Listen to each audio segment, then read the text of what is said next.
All right, good evening and welcome to this Thursday, September 19th special meeting of the Webster Groves School Board.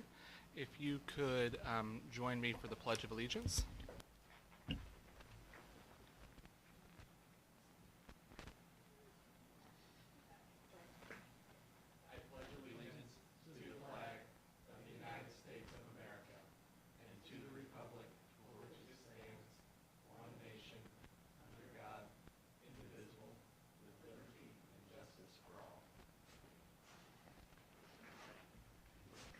Everyone had a chance to review the agenda, and are there any additions or changes? And if not, I'd accept a motion to approve. Second. All those in favor say aye. Aye. Anybody opposed? Any abstentions? All right, that carries. We are here now for our one and only agenda item, our planning session with our superintendent search firm with MSBA. So I think you all have a presentation. Is that where we want to start? Yeah, we can work through the PowerPoint. It has really the agenda and everything that we're going to kind of work through tonight. So if that's all right, we'll just kind of go through that. And don't hesitate, stop, and ask questions as we go through. Even if we're going to cover it later on, it won't hurt to hit something twice. So.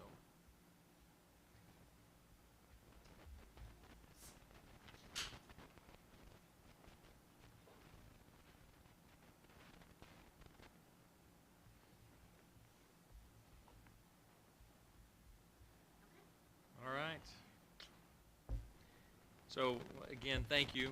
We do appreciate the opportunity to lead your search, and we take that very personally. So our goal is for you to be very, very happy at the end of this process. So here's our agenda for tonight, and then if there's anything that is not on here that you would like to add, we'll certainly do that.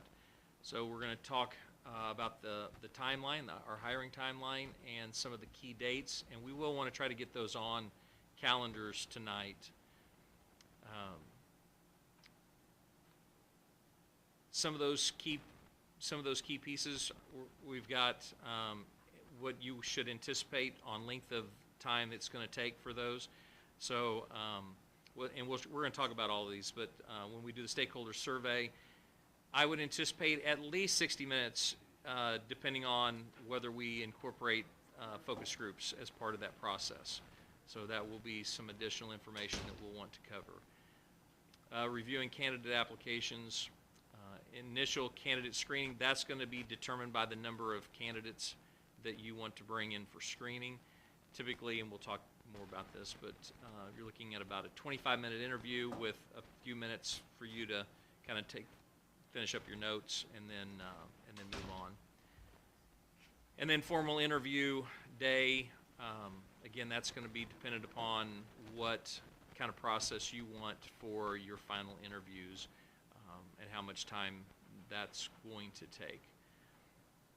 We're going to talk about the stakeholder survey, the survey invite. I hope you all had a chance to look at the survey invite, and the survey is, we made some of those changes, and as soon as you're good with it, it can go live. I've already talked to Derek today, so we'll be ready to launch that Monday would probably be my recommendation.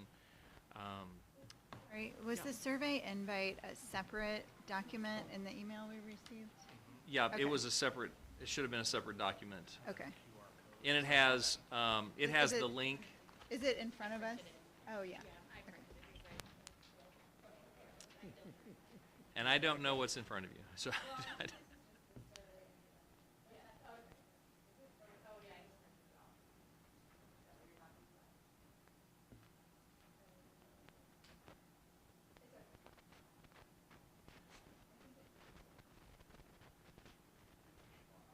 Yeah, so we'll want to make sure we go through the stakeholder survey, make sure you're good with it. We'll go through that survey invite, make sure that you're good with it. We will talk about salary and benefits package so that we can get that onto the job posting, because we'll want to finish that tonight as well.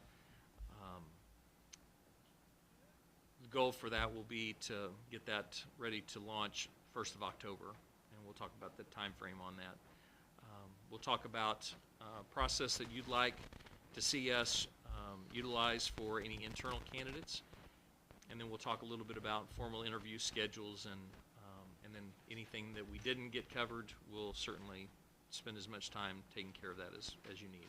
So, any questions about that agenda? Anything that's not on there that? So, okay. So, again, these are your goals, your board established goals, and that's certainly what we'd said initially was what we want to make sure that we align this search process to as well. I don't have a clicker, so. No, it's I know she's good. She's doing it all. So I'm gonna move through some of these because you've seen them. Again, advice for the process. I would probably point out just that first one, or the first one that's marked. Just be prepared for the time involved in this.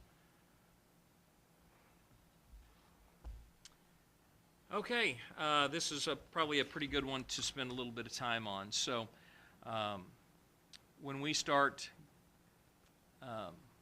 looking at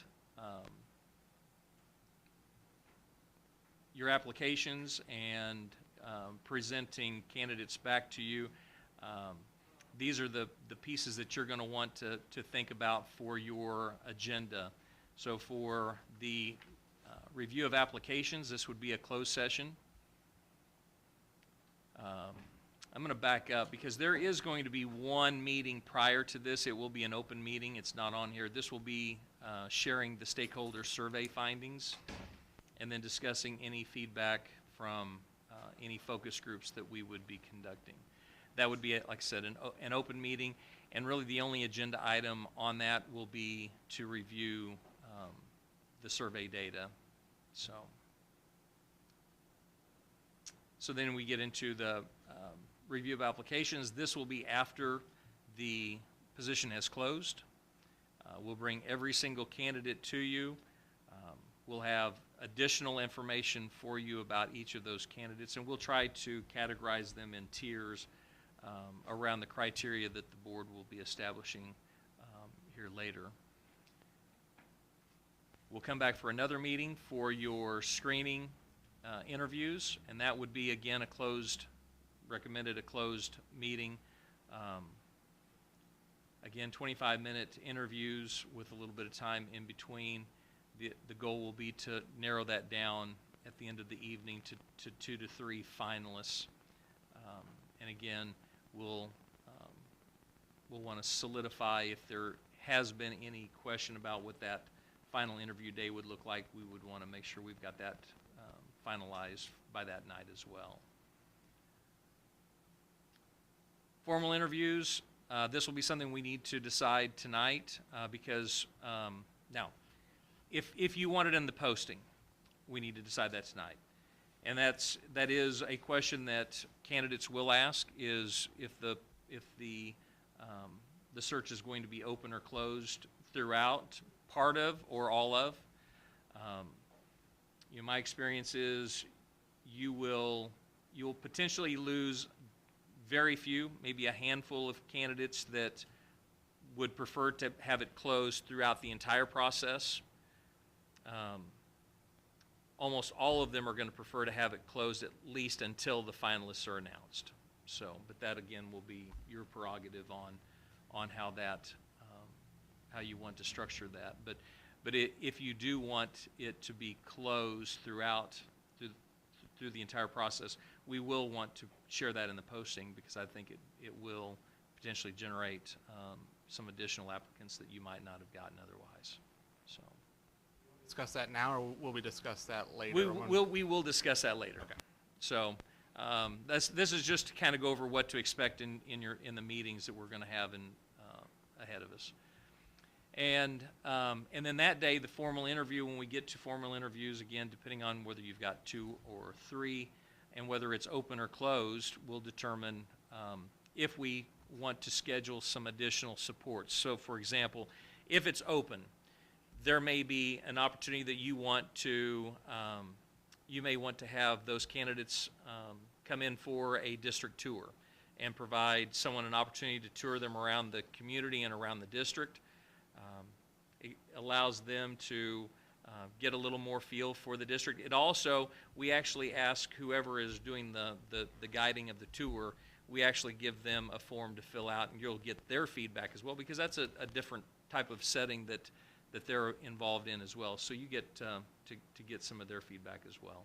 If it's closed, obviously we wouldn't have, we wouldn't schedule a tour for them. Like I said last week, there may be questions that they may have as a family on wanting to speak to people in the community, realtors, business chamber, folks like that. So, or tour specific schools. And then the follow-up support, again, those will be things that will be coordinated. We do have dates, and we'll make sure that you've got those on your calendar. The first date would be the new superintendent onboarding day, and those are July the 23rd and 24th. And that's for the board president and the new superintendent, and then another 2 people at your discretion on who to bring. But it's a really good opportunity for some team building and a really good kickstart to their tenure. So, any question about kind of the meetings and what to expect? Okay. We went through this during our presentation, so it just kind of gives you a step-by-step approach. We just kind of went through some of those on the meetings before. Again, here's kind of we're going to start talking about dates. So as we start thinking about putting dates on the calendar, we'll work from the stakeholder survey going live. We'll make the assumption it goes live on Monday. I would anticipate 2 weeks would be my recommendation, that you keep the survey open for 2 weeks. We'll need 3 or 4 days to collect the data and create reports to bring back to you. I want to emphasize, and I shared this with Derek as well, so that if he has any questions, that all of the survey data is completely anonymous. So we do not track email addresses. We will not know, unless they voluntarily include their name, we will not know whose responses are whose. It is sorted. We do ask them to self-identify as whether it be a parent, a community member, a teacher, and so forth. Even the board will have an opportunity to obviously participate, and I think we have the board listed as one of the categories, obviously. The posting will start essentially the 1st of October. So once we get the job posting finalized, we'll try to get it ready to go as soon as possible. I would suggest that posting stays open until at least Sunday after Thanksgiving, which I believe is December the 1st. I'll double check calendars, but it's nice to give folks the holiday to finish up applications. It gets kind of busy, and that becomes a good time for folks to finish up. So while we're talking about that, and I'll probably mention it again, we'll be sharing every week once applications are completed. We'll start sending a file every week. I would tell you, expect trickle, trickle, trickle, and then it'll start to, you'll start to see more towards the end. And again, with the holiday at the end of this, I would anticipate there's likely to be even more dropped on that last weekend. So we will set some dates, but I'll go through kind of a timeline just to make sure you're all good with kind of a generic, and then we'll work into more specifics. So the week of December 2nd, we would come back to you with the candidate pool. I'll pull up my calendar, so we're looking at this together. I don't know if you have your calendars up. It might be helpful to kind of be looking at. I'm not sure what your school calendar looks like and what your your preference is if you'd like to get the position filled before Christmas break, we'll talk through that scenario. So candidate screening, we would probably bring candidates to you the end of that week of December 2nd. Probably like a Thursday evening, if that would work. And we'll, like I said, we'll work on dates. The other slide, so that would be a closed meeting.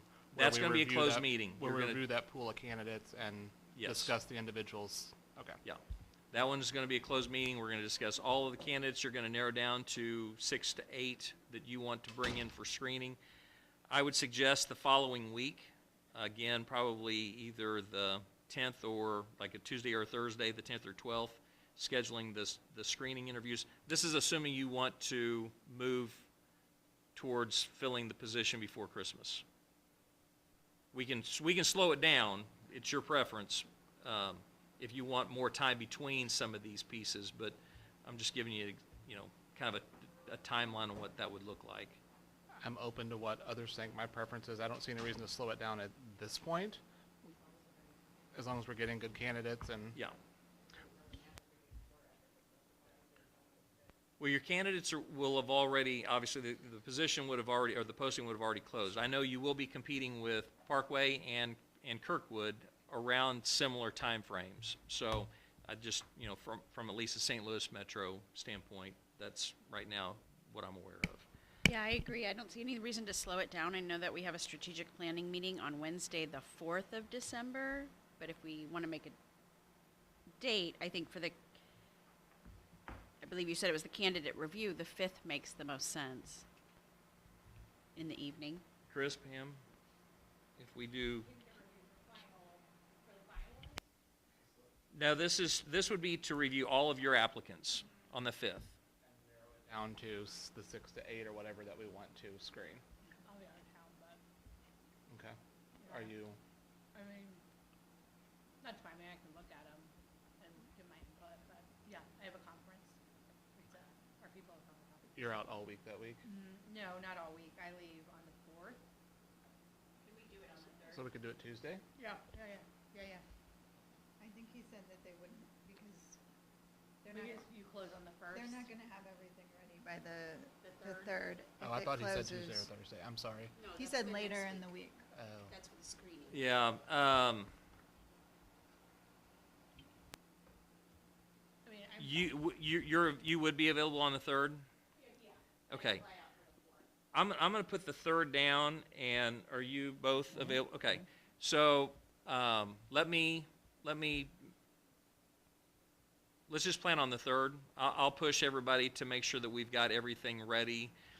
As applicants are coming in, the three of us are going to be having conversations about all of those applicants. So I'd rather see us, take care of some things a little quicker to allow Grace the opportunity to be here as opposed to not be able to be a part of that. So. And a point that Brian made there earlier, and I think you guys caught it, but as long as it works, and he's gonna confirm it does, to stay ahead of Parkway, or Zumwalt's another district that's gonna be out there too. It's advantageous to, if you guys can get it nailed down. I think there'll be some candidates that'll be on I would multiple anticipate pools. there'll be a lot of It's kind of overlap. the same pool, I think, is what we're gonna be fishing in. So the 3rd, did you say that was, okay. Let's plan on the 3rd.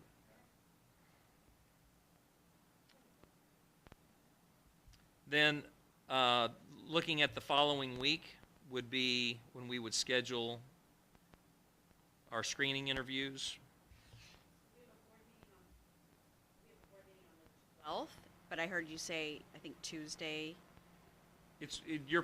Just sometime that week.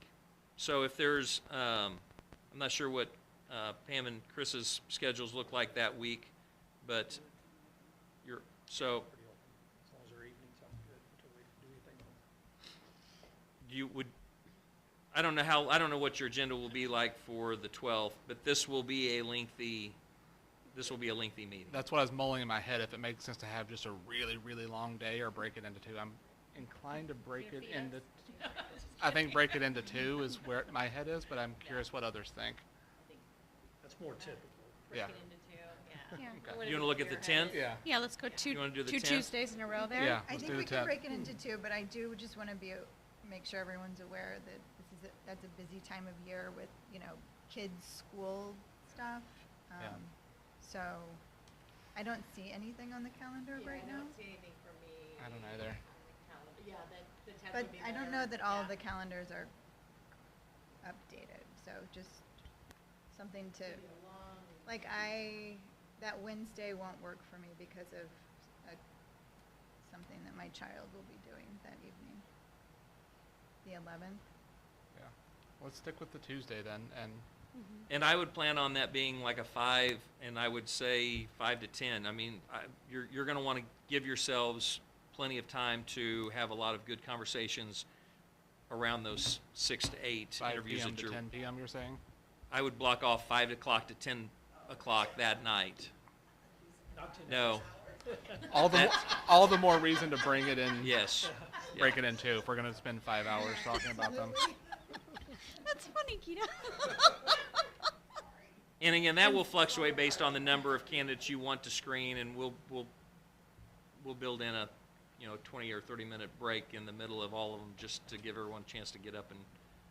For the 3rd, where we'll be just kind of going through and selecting which candidates we want to bring forward in the process, how much time do you think we need to allot for that? I think I would plan for an hour to hour and a half. And are all of these in person or are any of them on Zoom? So the screening on the 10th will be, well, that we needed to have that conversation. So I would recommend it in a Zoom, but if you want to bring them in person, we'll probably schedule a little more time because we don't want it to look like a cattle call outside where you've got candidates running into the next one as they're leaving. So we would want to stage that process a little cleaner so that there's a little more time. Does that make sense? They wouldn't all be in this area, right? So Yeah, I would Zoom makes more sense. Yeah. say Zoom. I'm comfortable with Zoom for that screen. The screening is the 10th, and that would be the Zoom. Yeah.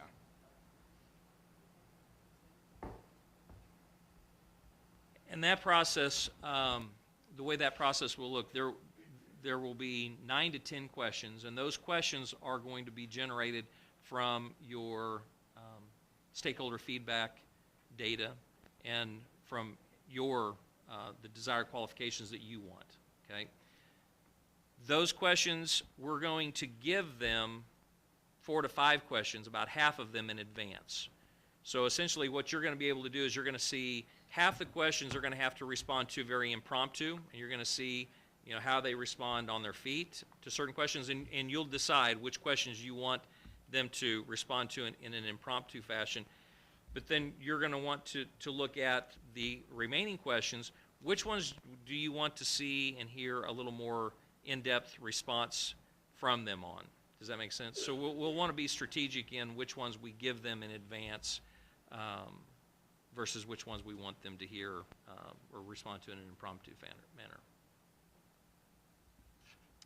manner. Final interview, which would likely be the following week again, and I would suggest probably the first part of that week, because we are going to probably be butting up against when your dismissal is. So the 16th or 17th would be my recommendation if you're looking at wanting to do this before Christmas break. I know there's a lot of Christmas, there's going to be a lot of activities going on, so I don't know what your school calendar looks like. So How many hours are we supposed to block it for the 10th?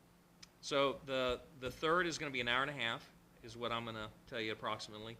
The screening on the 10th, I'm going to tell you to block off 5 if we go a full 8 candidates that you're going to screen. If it might be 4 hours if we only do 6, and depending how much discussion there is. Yeah. So So should we just look at, that'll be your long night. so should we just look at Tuesday again?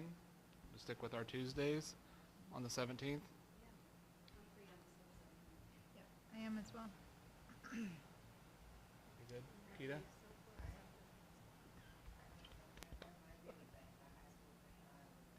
I don't, I have the high school I have the high school calendar on my phone and I don't see, the band extravaganza is the 10th.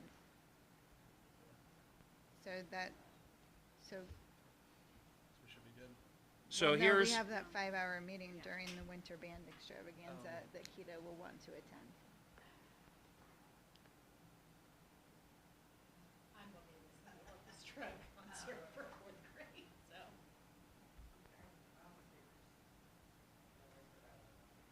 And the choir concert's Wednesday, and I have to go to the choir concert. so an option, again, I don't know your all schedules, so I'm just throwing this out. The final, it's a little bit easier to schedule during the day as opposed to at night. I don't know if that works for your schedules or not, but asking finalists to come in during the day for a final interview, they're likely they're taking that day off anyway. So it's not as much of an ask at that point. So I just, Well, if you're worried about there being evening activities, that is certainly I think an the opportunity. evening activities are the week of the 9th No, yeah. for that December 10th meeting that we just decided on. There's a winter band event on that On the 10th? Tuesday night, yeah. So do And we then want to there's look at a choir different? event on the 11th and an orchestra on the 12th. I don't know whose kids are in what, but I've got someone in choir and I know Keita has a child in band. I don't like the idea of having a screening on the 12th and then asking someone to come 4 days.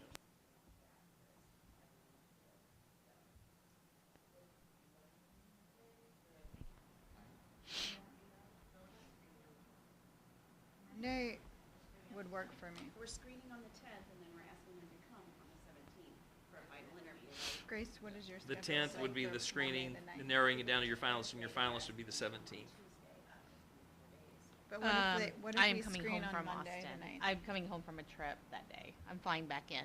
Will you be Oh, I'll be in if in the evening? like yeah by 3:30. My flight Monday comes the in at 9th. 3:30. So if we did it at 6 or Mhm, something, you okay? Yeah. And it's Zoom. Yeah, I mean, over Zoom, I'll be okay. No. Yeah, the 9th. Yeah. You want to move the 10th to the 9th? Yeah. Yes. Yeah.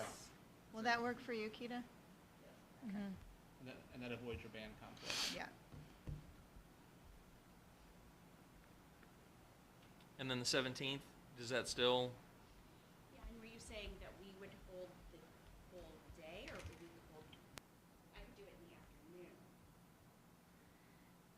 We could do afternoon, we could do evening, we could do afternoon or evening. Right, I'm saying that's certainly an option. You can, it's a little more easy to work around final interview schedules during the day versus only needing to be able to do them at night, so.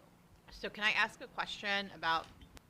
So we're screening them. So we're not doing any like we're doing all of the interviewing. So we're not doing a typical. Sometimes you have like. Administrator, like you can have like in your different rounds, you have your like the Zoom round is your first round, right? Your screener round, your then community round, and then your final round is with like the board. So we're not doing anything where we invite administrators in or community members in. This is just going to be us. Well, that's your prerogative. I mean, Okay. we'll help you, navigate whichever Mhm. process, how you want that process to look. That wouldn't be a recommendation that I would make. Okay. From an interview standpoint. Okay. I said, I think that stakeholder feedback opportunity Mhm. is That's where their your time. community has the opportunity to tell you what are the qualities that they think are going to be most important for your next superintendent. I know we talked a little bit, and we're going to spend more time talking about focus groups. Okay. You're going to be able to specifically have invited stakeholders to come in and validate that stakeholder feedback, and then give you additional information if they feel like the stakeholder survey data didn't represent nearly everything that they think would be important for you all to So how, in your experience with other districts, my mic's on. It's green. Is it not Yeah. working? Mine's green too. Oh, and hi, Alex, by the way. He can't hear any of us? Your mic hasn't been on though. Oh. Oh. Maybe there's something going on with the mics and the laptop. Yeah, I mean, mine's green as well. So, in your experience with other school districts, do district administrators typically participate in the interview process, to Grace's point? I'm just wondering because I do think that, we've had such a strong district administrative team. And then a lot of that has to do with, people's personalities gelling and like, I'm just wondering if that's an important part of the process. And just to add to Tara's question, this is also part of our earlier conversation about the open and closed process, right? Like, we can't have administrators and other people interview at the screening round if it's a closed. process. Right. Right, that's, Okay. I think And that's even if where- it's, and if you're going to, if you're interested in closing it even through the finalists, then you're gonna wanna limit, who you're asking to participate in that interview process. I will tell you, I've seen pretty much in any and every option available. I've seen the CFO participate. I've seen the board secretary participate, and not just in helping with taking minutes, but participating in feedback, because obviously they're working very closely with that. Now, again, every district is different. I've seen in some districts where they'll bring in a building administrator, especially if it's a long-term administrator that they're concerned about how relationships are going to gel. I guess, my wondering is, and I don't know, is this the right time we're talking about this? So I guess, is it 2 years ago?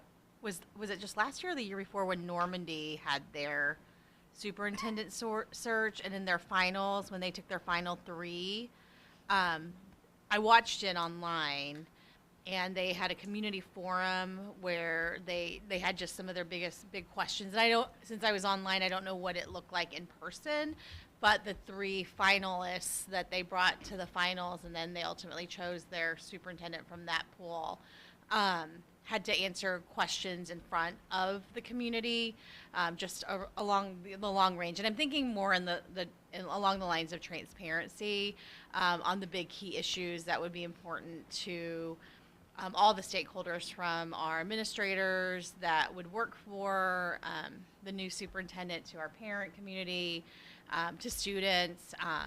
Is that a normal thing, or yeah? I would just tell you that it is very district-specific, and we obviously had some pretty unique challenges. Yeah. And transparency was a huge issue, and though we are trying to get to know your district, we don't know it like you do. So that's what I think Brian's saying, is you're gonna need to give us that feedback of what you feel like you need. Here's what I would tell you in that situation. I think you can address transparency without involving other stakeholders in the interview process. Okay. Because the first question I'm going to ask you is, what is it you hope to gain by having other people interview your candidates? Because regardless of what your expectations are, I can tell you the outcome is going to be, they're going to tell you who you should hire.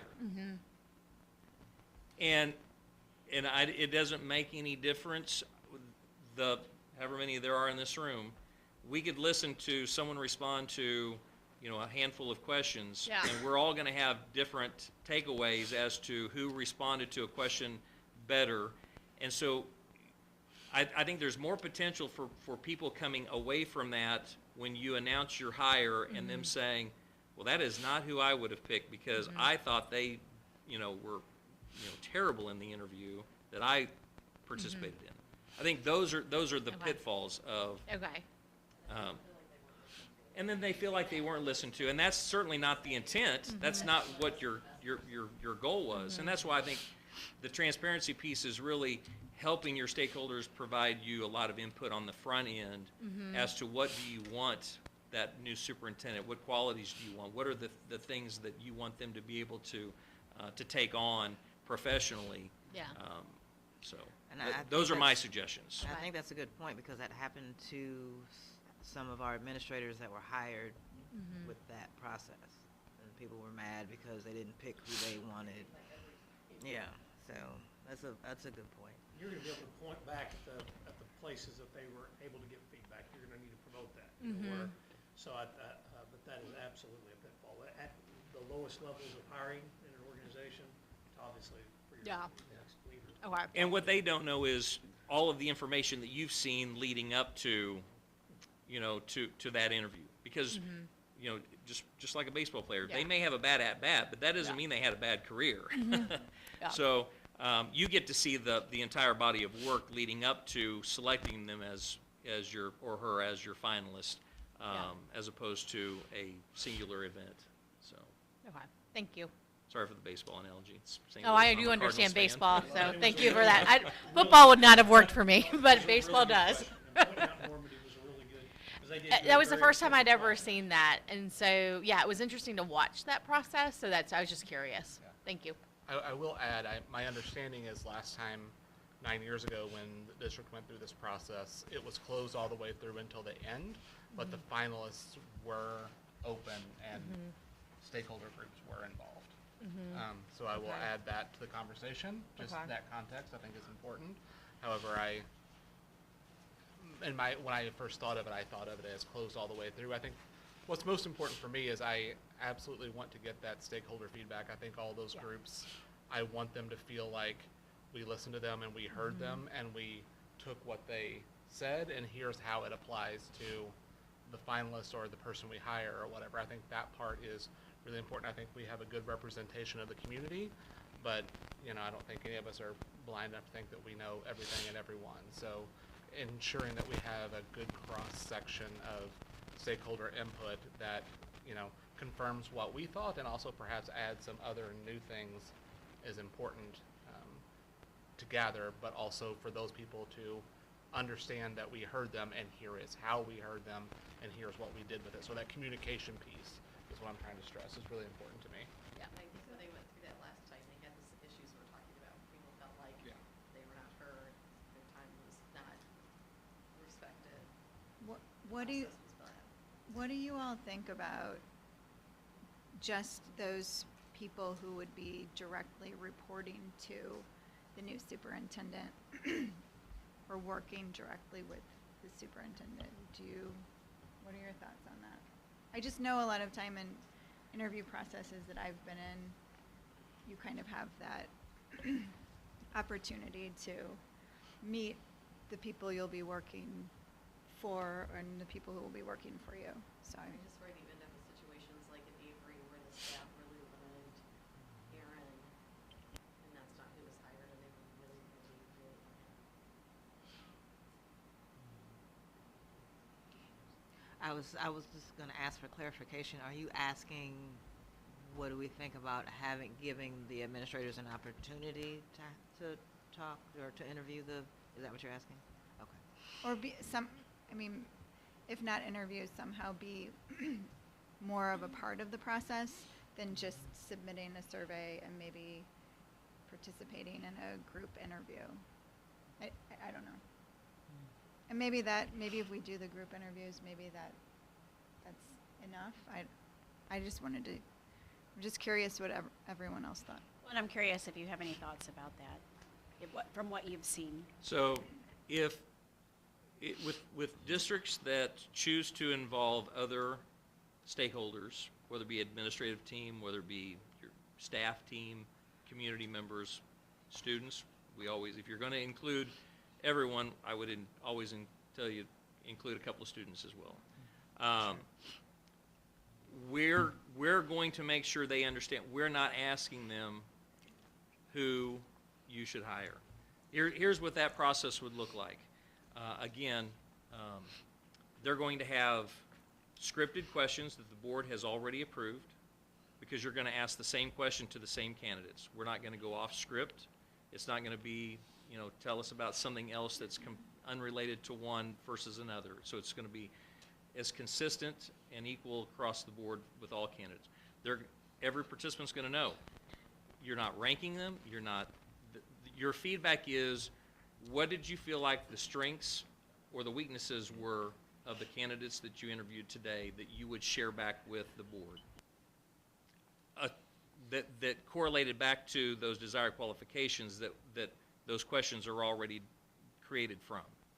So if they feel like, they're, for an example, I'm not sure that this candidate is as strong a communicator as another candidate, or would be able to handle, a specific situation. Hard to come up with something on the spot, but it's not going to be. I just would tell you, we're not going to ask them to tell you who you should hire. So.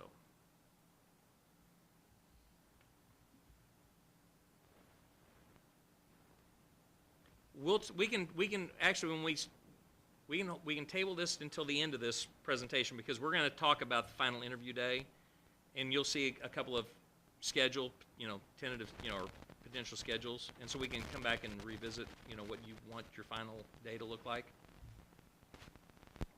So, I think we've got every date except for the first one. So, let's look at. We're going to look earlier, so we're going to need to look into October. So What did we decide, sorry, for that week of the 16th? I've got the 17th written down. 17th. Just block all day. And then when we get to the end of this today, we'll set a time, because we're Okay. going to kind of talk through what you want that schedule to look like.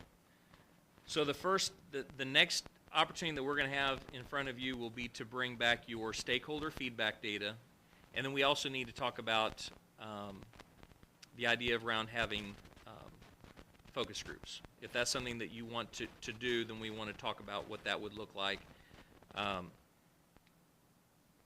So the stakeholder feedback, the survey is going to be open for 2 weeks. If it opens up next week on Monday, 2 full weeks, we would close it on October we'll close it on a Sunday night late so that everyone has the weekend. Looking at the 10th, would October 10th work? At night, You have a board meeting on the 10th, on October 10th. October 10th. Okay. How long of a time do we That's need? what I was about to say. How long do we need to review that? You're going to want an hour. We could meet before the. Yeah, we could start it like, Here's the caveat. I would like to do the focus groups that same day. Because here, this would be the structure that I would recommend if you're going to do the focus groups. I would want the focus groups to validate your stakeholder feedback data, as opposed to just having a separate, essentially, survey. I would have them look at the data that's been collected and then validate, do they feel like that reflects the sentiments in the district across the board? And if not, what are some things that they would add? Then we'll be able to bring that to you during the board meeting. Here's what the stakeholder survey data reflected. Here's what your focus group shared.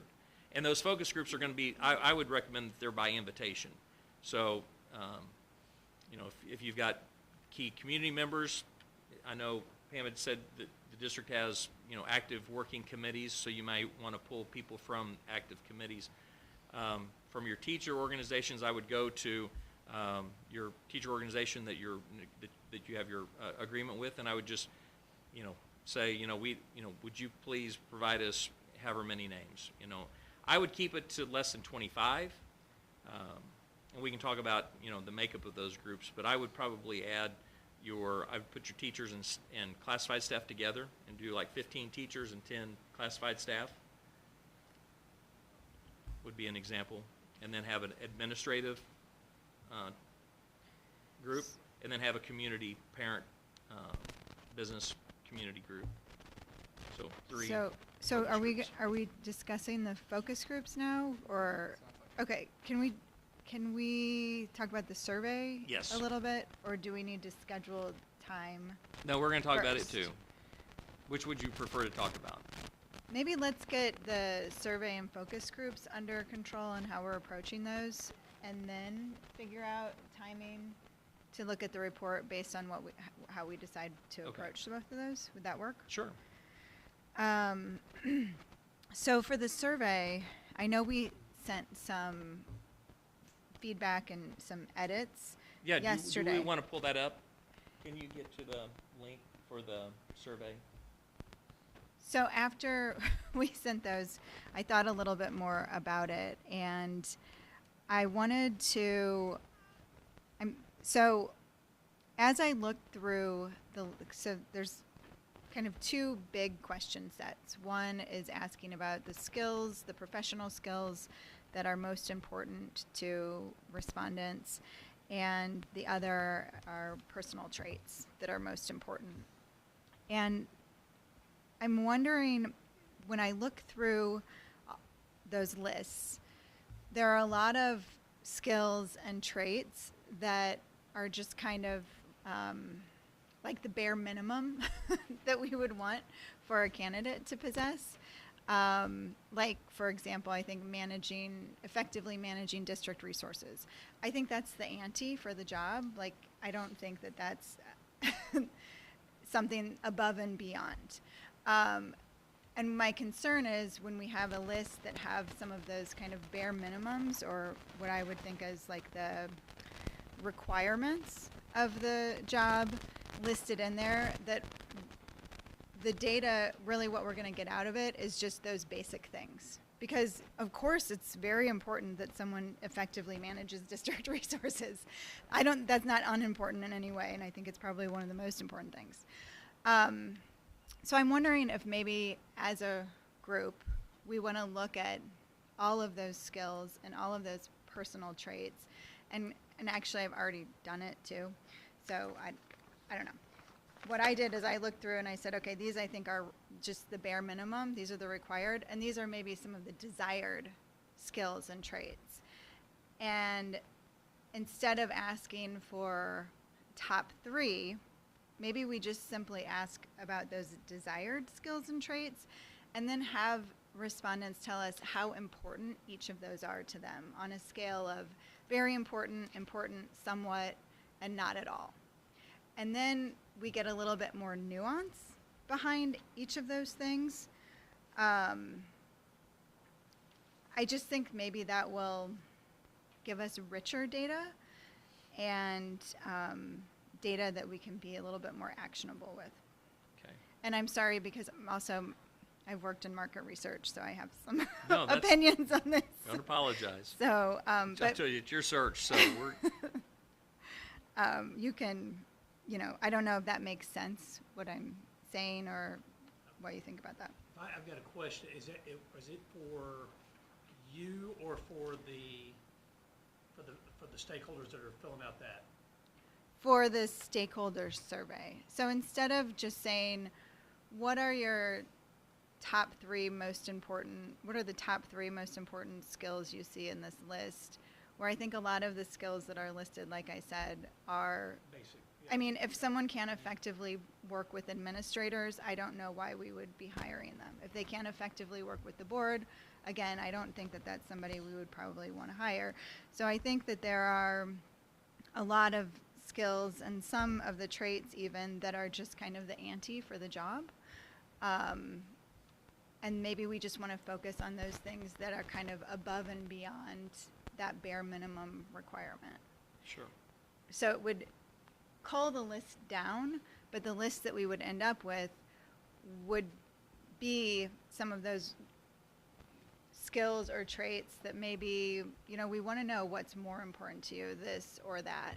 And rather than asking them to just pick 3 of those, we have them tell us how important each of them are, with the option to say, well, this one's not important to me at all. Yeah. But maybe all of them have some level of importance to me, and then we can see, well, which ones are very important, which ones are just important, which ones are somewhat important, and which ones just aren't important at all to people. I don't know if that makes sense. It does. I think because as you were talking and I was re-looking at this, I agree with Tara. I mean, these are basic. I mean, you can't come to the table if you don't know how to do this, right? And is there a way to phrase the question so, like for instance, I would be looking for someone who can demonstrate that they know how to effectively, that they have the data to back that they are effective instructional leaders, that they have data to show that they've been able to turn around, whether they were a building principal or an assistant superintendent, to show gains for student academic achievement, and be able to talk to that data and the instructional practices that they were able to implement. So to be really specific and drill down instead of talking in selling us a dream, I guess, because I think it's really easy to come into an interview and sell us a story, but can you sell it more specific? Like, so how, is there a way to ask questions to, like, that would be really important to me as a parent, to be able to see, is the next superintendent able to then transfer that into leadership to then teach principals and inspire teachers and like to level that out in their leadership. So I don't know, that's kind of what I was thinking about as you were talking, like how do we get more specific into their skill set? Well, I think that will come out in the process. I think what we're trying to learn from our district stakeholders is just what is important to them. So maybe what you said about having the data to back up their experience, maybe one of the skills would say, proven experience with whatever, right? Track record. Right. So I think you could phrase it in ways where. Yeah. Whatever it is. Yeah. Sorry to interrupt you. No, that's okay. But yeah, exactly that. So I think that there's a way to just, and I think I'd like, if it's okay with everybody, I think we should go through this list and decide what do we want to take out, what do we want to keep, and what do we want to potentially add based on the things that we think. To add on to what you said, though, Grace, I think during the interview process and the screening, that's where we're going to want to really hear them use that as opposed to telling us a story, right? I think that's where it gets really important. Yeah. And I'm But fine I going think- through your Yeah, and I think list. what Grace said, I think this all works together, right? Because if it comes out that it's a very important to our stakeholders that a new superintendent has a proven track record of doing whatever, then that leads to an interview question, which is, can you share that with us, right? Right, because you're exactly right. The feedback that you're going to collect is going to then help generate questions for them to provide more meat to the bone, so to speak. So, Yeah. Sarah, you said you've done this. I have done this. So Do you? should we try to show? I'm trying to think if we're Can going we- to actually go through it in Do you an wanna- efficient way Do you want? to go through it. Is there a way to make copies really quick? I was Jennifer? gonna ask, Yeah. can I have Okay. a copy? So yeah. Okay. And maybe there's, while Jennifer's doing that, we can, I guess I have a structural question while she's doing that. You all will see that Tara has, and she mentioned it, those required things that are more basic, and then the desired things that people will rank. Will we show the required as well in the survey, or is that going to just go away completely? No, so what I was thinking, because you don't want to jumble up the survey and have it be more long. confusing than it needs to be, I think we just ask about the things that, again, are just above and beyond those bare minimum requirements, and then have a question that asks, what are there any other skills or traits that you feel are very important? And we may get some of the ones that fall in our requirements. That's fine. We'll just know to weed those out. But I think that's where we can get some good insight into some other things. Of what? Like what you change in terms of making it more specific. Yeah, so Jennifer's making copies of what I did. But yeah. So for example, under professional skills, so the skills that I think are on the current list, that I think are just bare minimum requirements are effectively manages district resources, effectively works with the school board, effectively works with school administrators, and there are more. Okay, but those are just a few. The ones that are above and beyond that, to me, are what I put in my desired category, are meaningfully engages with families in the community. So that's not necessarily a bare minimum requirement, but it's something that maybe we would desire in a superintendent. Or promotes a community of care and support for students. Does that make sense how those are different? Well, right, and I think that's what I'm hoping we can have a conversation about. Maybe we scratch some of these and maybe we want to phrase them differently. I added some additional ones, like takes an innovative approach to education, proactively nurtures district culture. I just threw some ideas on here.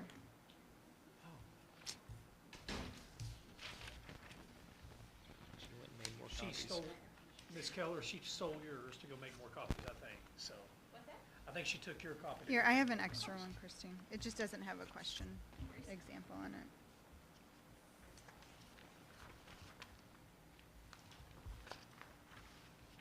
So to your point, Joe, if we want to take, I just separated them into what I thought was just the basic bare minimum to things that like, okay, well, maybe this would be important to some people and maybe not as important to other people. I'm not really sure.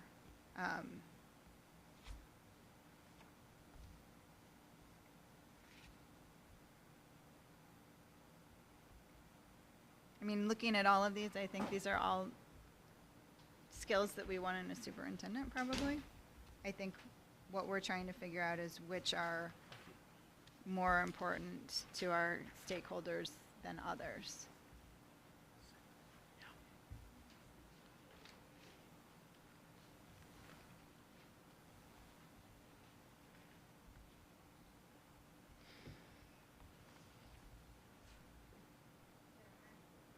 I think I understand what it is, but maybe just to make sure I'm on the right track. What would be the difference between advocates publicly for school needs and actively promotes the school district? Like in your mind, what were the difference Yeah, between? this was just on the list that was in the survey draft. So I just took what we had. So I think that's what we need to talk about.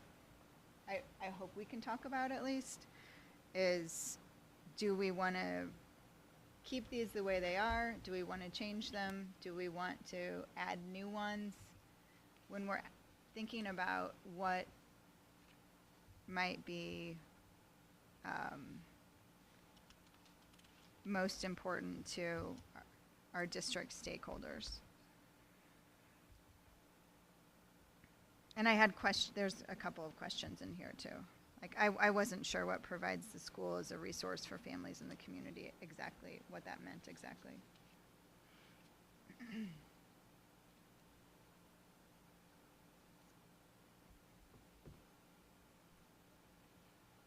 So I don't know how to structure this conversation. Do we go through? Well, I guess I should back up. The concept that Tara's talking about, do we agree with that? And assuming that we do, then we can figure out how to structure the conversation. But let's just talk for a second about the structure that she's proposing before we.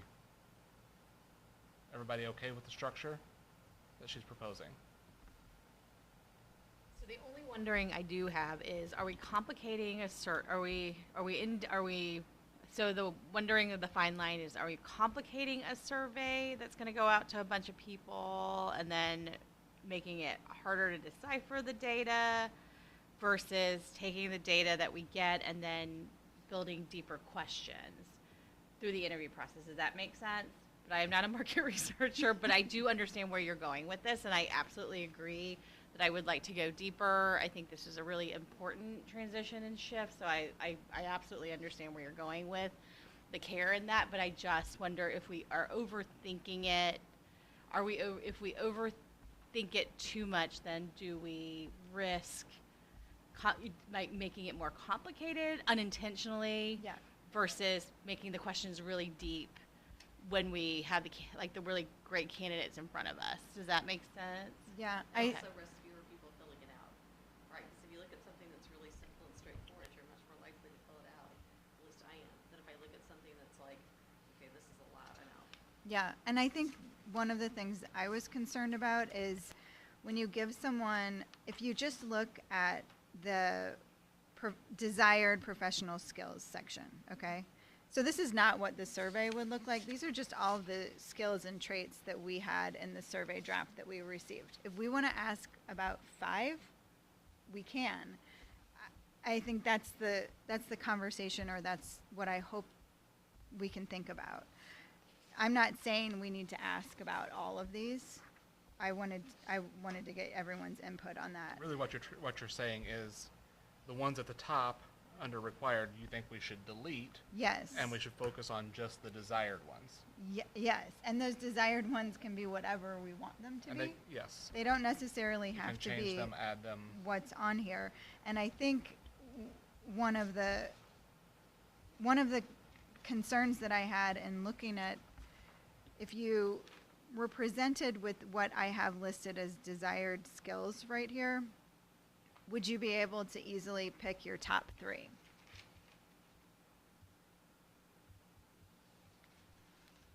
So in the rewording versus effective, moving to, yeah. So I think that's what I was. I would. Take your survey, I'm gonna be like, advocate publicly for school needs, I don't even know what that means. Right. The continuous improvement, I don't know what that means. Prioritize professional programs for personnel, I don't want the parents, I want kids to learn. Right. Oh, one question I do have. I know we're using Google. Go back up to the top. We're going to use Google Forms for this. Do you have the ability to pull out the data so we can see, like, this is what each stakeholder group specifically said? Yes, it'll be Okay. aggregated, so you'll know, here's how many teachers, how many board members, how many community members that self-identified. Right. And then will we see the data by this is what was important to our teachers versus this was what's important to our parents? So are you able to, like, cross-tab the data? That's a good question, and I'll have to go back and ask Okay. the data folks on I that. think so. Yeah, So- I think you'll be able to segregate Okay. like that. Because I think we'll want that. Otherwise, we don't really need to ask. And that, perhaps, and Ms. Dahl, just Dahl, okay. And perhaps to what, jumping on to what you said, the springboard off that a little bit, maybe Ms. Lee, I was trying to look at this from, and I love, and I'm tracking on what you're saying. My initial question there was it for the board or for the community? I'm wondering if I'm looking at this through the community's perspective. The things that potentially may be omitted are managing district resources, which are, that's tax dollars. So that's, if that were absent from the survey, my concern would be a little criticism of why is the board not even asking us about that? Teacher recruitment and retention is such a big buzz right now.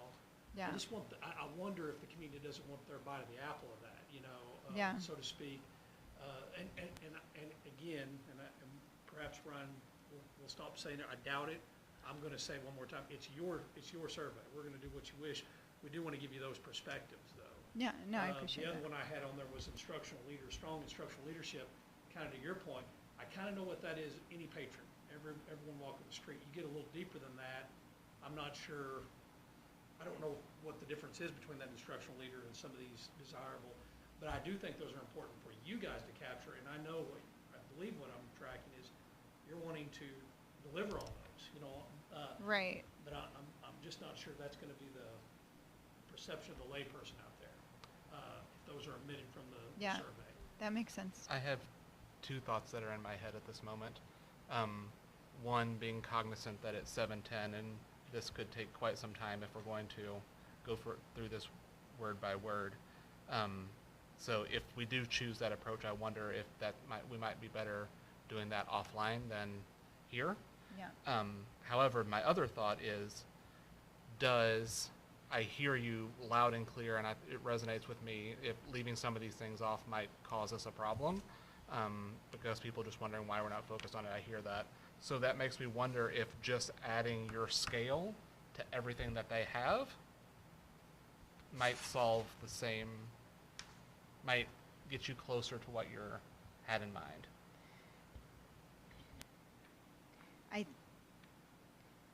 I don't think people will answer You think it's too much? that many questions. Yeah. Yeah. Yeah. Yeah. Can I ask a question? Since Yes, I'm please. I'm, I'm assuming you've used this survey before. So in the data that you pulled, when you run the initial survey, do you find consistently that you're able to pull enough consistent data from all the stakeholders that are able to help drive the search? Yeah. Again, I think that the stakeholder survey should be custom to your needs. So if there's specific things that are going on in your district that aren't reflected in the questions or the examples, we definitely would want to add them. I agree, Chris. Having school financing needs to be on there. It will be Yeah. typically it's going to rise to your one of the top 5 for sure. And that's what you're going to get to see is you're going to see your respondents, which were the ones that resonated the most, which were the ones that are the most. I think it's going to be finances, test scores, teacher well-being. Communication. Yeah. School safety. I mean, it's Yeah. going to be school ranking. I mean, it's all going to be those And they're typical hard. things. I mean, Yeah. asking them to come up with to narrow down to 3 because they're most people are going to say, oh man, I want them to have all those things. Yeah. So Yeah. to ask them to come up with 3, and I think to your point, I think trying to delineate between what's basic versus what is more an advanced skill. I just want to make sure we're not surveying people to find out that the things we already know. I mean, I guess in some ways it's fine to survey people to validate what you believe or what you think. But I also want to make sure we're getting something a little richer than that out of Sure. it, because Tara, so in your experience, though, like we do the stakeholder survey, we get a broad swath of data, but then when we do the focus group, and I think we need to be really intentional about getting a really diverse, just a diverse grouping of voices across our community. People, especially the people who feel marginalized, that don't feel like they get a seat at the table. But then go deeper, like take the survey questions and go deeper dive a little bit. yeah. Can So you get specific and then pull even richer, Yeah. more narrative So- that way? oh, I'll answer that Yeah. later. Okay. I can only hear so much about what people are saying, so this could be like 5 minutes later. But I was going to say, given that we have a board meeting next Thursday, it feels like if we were to create a subcommittee around the focus groups and the survey, that would make the most sense. Because we could get that information out prior to the board meeting and then I'll discuss it all. He's saying work on the survey between now and next Thursday. I think we wanted the survey to go live Monday. Well, that's a suggested timeline. So we have time. It could go live. When is our board meeting? Thursday. It could go live that following Next Monday, Thursday. the 30th. So it could go live on Friday and just shorten the amount of time people can respond. I don't know if we can get it turned around, all the changes turned around by Friday. Oh, right. So delay so instead of going live Monday, the following, So he's Like saying the 30th. we talk about it again Thursday. Is that what he's saying? Alex, I think, are you saying we talk about it again next Thursday, or what are you saying? I'm saying that if we can talk about it, but I mean, hopefully, if we have a subcommittee, someone works on it, and then that information is given out to the board prior to the meeting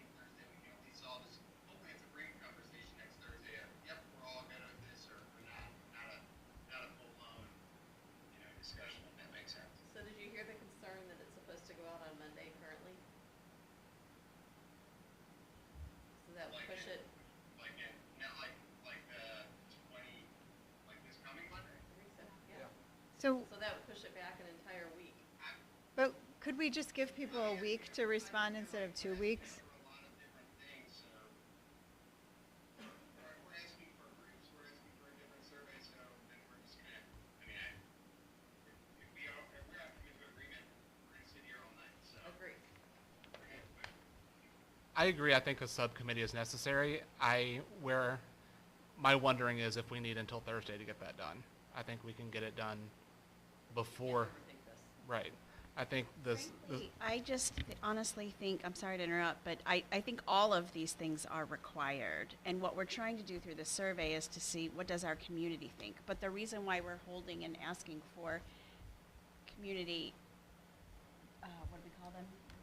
Focus groups is to go deeper and to understand what they really, what they really want. I think that's our chance to go deeper. I do think we're overthinking this, frankly. Because all of these things are required in my mind. It is hard to choose three. Narrow down what you think is the most. Right, the top 3 things you think are most. Now, are there a couple that might be needing some refinement or some, maybe there are a couple that were redundant? Maybe, but I do feel like all of these. I think I just struggle with the fact that if I was taking this survey, I would not, if all of these professional skills were served out to me, I don't know how I would select 3. And I think the 3 that I would select would be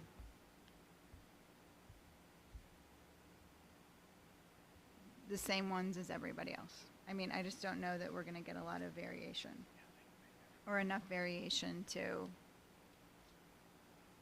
help us. But I'm fine approaching it however everybody else feels we should. That's fine. Percentage that you get surveys back, because I am with Joe. I am surveyed out. I don't fill out surveys anymore. Probably shouldn't admit that, but just admitted it.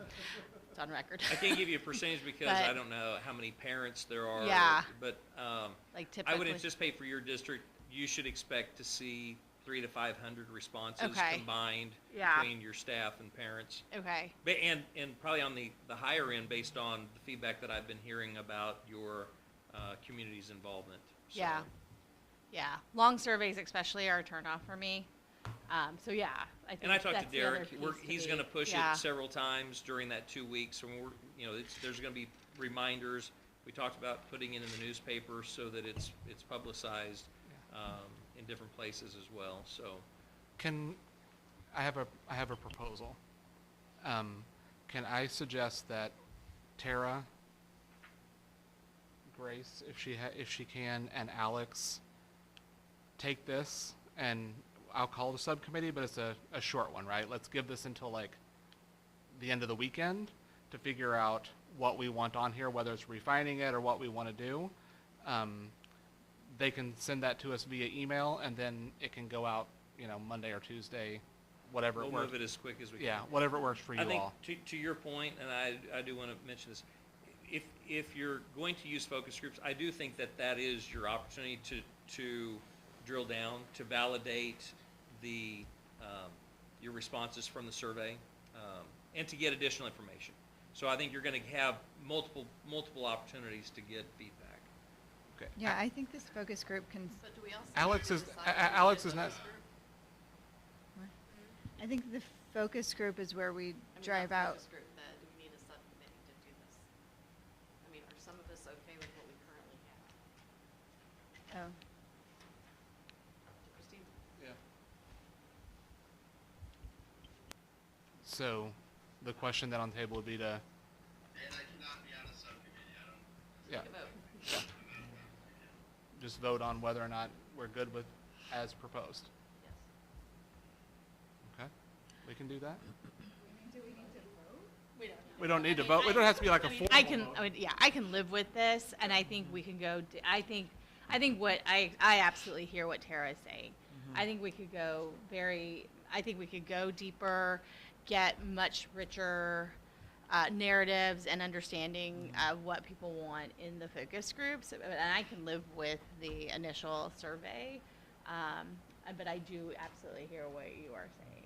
I just want to make sure that everyone has a voice and that I, as a board member, personally understand what's important to our teachers, what's important to our students, what's important to our families, what's important to our administrators, what's important to our community at large. The- If I the don't- pro- The focus group, because this Yeah. is just gonna be a random smattering of who fills it out. Right. And the You don't problem, know how many teachers are gonna fill it out, or how many Right. parents, or how many community members. and the Well, there- problem to me is you're gonna Right. get two different opinions for brings out success in others. You know what I'm saying? You're gonna get Hello? Christine and Alan are probably not gonna have the same definition of that. So to me, it'd be better to do it in the focus groups. Moving past it. There was a small panic there. Alan is leaving, Alex is leaving. And all the subcommittees. You're gonna need to take a week of vacation next week. Okay, so we're So we can, let's just li- Forge living, ahead as living with is. it as is.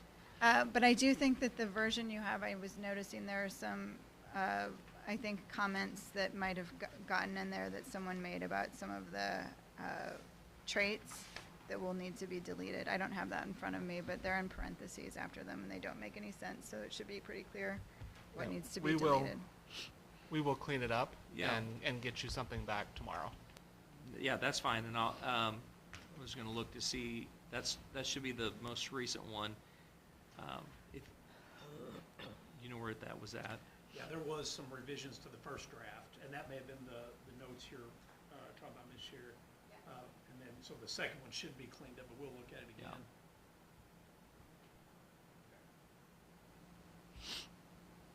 All right, let's keep moving then. Okay, then let's talk about a date to bring back that data and to have the focus groups. Can we, okay, we can talk about dates. And we'll talk about what they are. Yeah.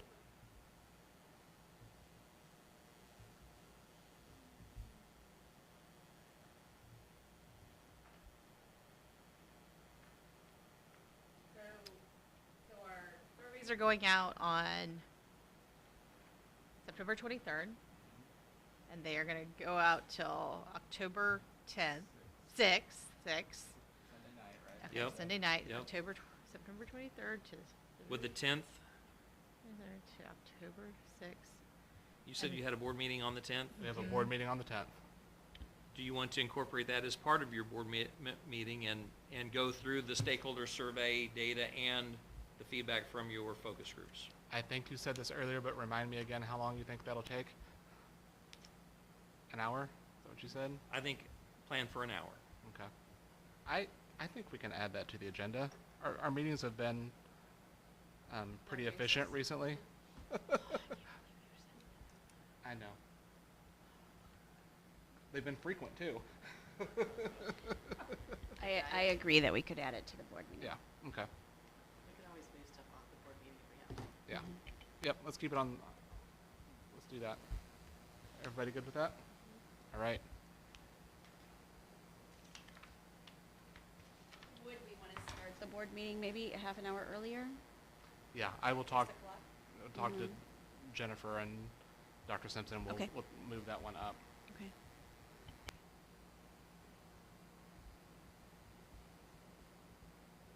You want to talk about the focus groups? And that means the focus groups then will be that day, right? Yes. Okay. Yep.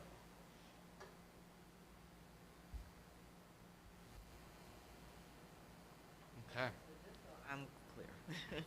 The survey goes out, we get the results, and then the focus group is the same day as the board meeting, and then we talk about what was talked about in the focus groups in the board meeting.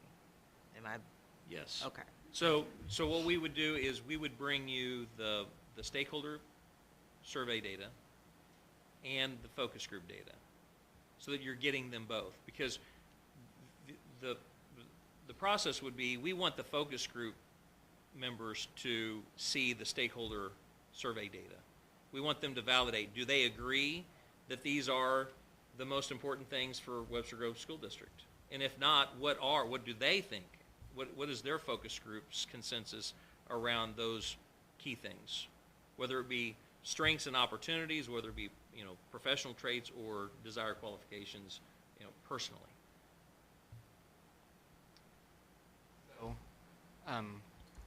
If you don't mind, help me sort of structurally think about how many groups you think you guys can actually do in a day, how many people in a group, like some of those sort of basics. That's going to help me figure out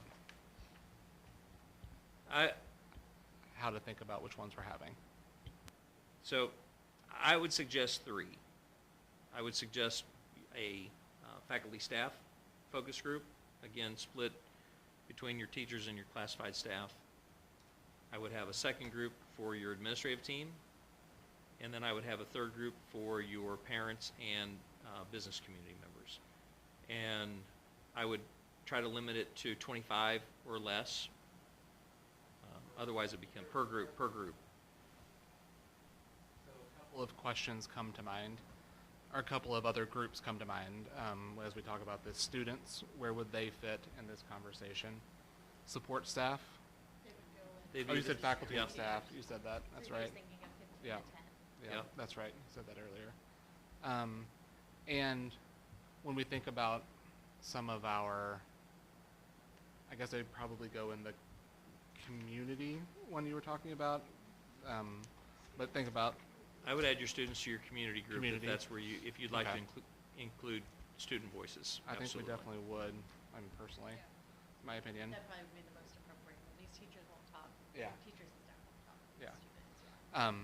And the other thing is, in that community group, we would also, that's where we include some of our, like, building advisory committee members, finance advisory committee members, like the foundation, like some of those other structural entities would go in just that regular community group. Is that the recommendation? So that's Yeah. what you're saying, it would be invitation. It would be by, I would do it by invitational. I wouldn't Yeah. have an open call, because that's what that's what your stakeholder survey is an open call to participate. This is really to give you a more targeted feedback from people that that you're specifically asking for. I'm not trying to overthink this again, but would students talk in front of grown-ups is my question. Should they have their own, or is that overcomplicating as well? My experience is when you are intentional about who you are inviting, your students are going to participate, and quite honestly, sometimes they have some of the more profound insights.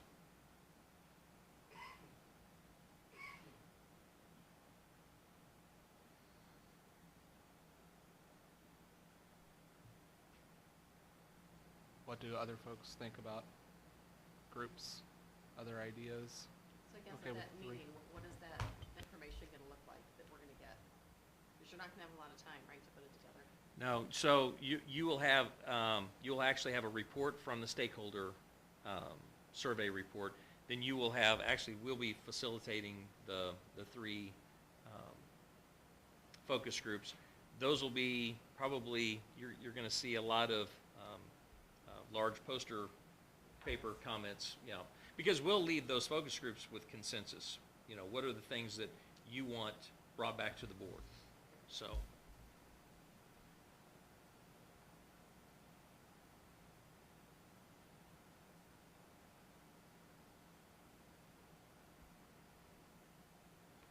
But Alex to make sure he could hear about the group. if you want it a certain way, I mean, we typically don't do focus groups.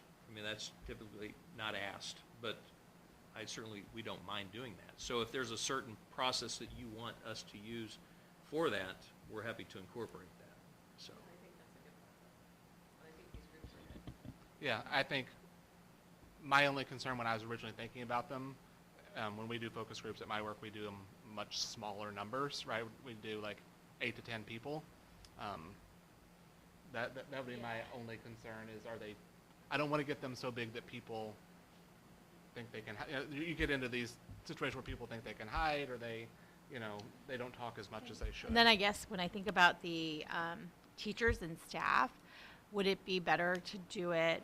I don't know if it'd be. Is it better like elementary, like divisionally, elementary, middle, high, or is that a lot? Combination of all those, right? So what does that look like? I'm sorry. So I feel like you need some combination of all of those. Mm-hmm. what does And that then, look like? and then is it just NEA teachers who are part of the NEA, or because we want a broad, like, right? So like how many, like we just say 5 spots for teachers who are part of the NEA, 5 spots who are not, like, and then, but we want representatives from each elementary school. There's 7 elementary schools. What is it? How many is that? 7? With Ambrose, is Ambrose included 7? Then Hickson, the high school, that's 9. But then make sure that there's good representation of our certified staff. And then with administrators, we think about our cabinet, our soups cabinet, so SAT team, and then assistant principals and principals, just that mix. And is that enough? Typically, Is that enough? Is that too many for them Typically, to? like you do your CSIP process, your strategic Mhm. planning, your administration is gonna know how to go get those people that you want from those buildings. Right. And I guess in your experience with 25, does that give enough space for everyone to have their voice? Just off the record, folks who have just kind My of experience, talked if you with get any me, larger than that, it really does drown out. I think there is, with any transition, there is excitement, Yeah. but there is also this desire to be heard, because there is desire to be heard. Let's just leave it like that. I don't know, Dr. Mitchell, you think, like, I think also you could, once those folks are committed to, you can go talk to those folks to make sure your message is carried over to the focus group. That would be something typical, like that we would set up like in our strategic planning process in different districts. I have a quick question. You said you don't typically do focus groups. Do we run any kind of risk with administrators who might be applying for the job to be in these focus groups?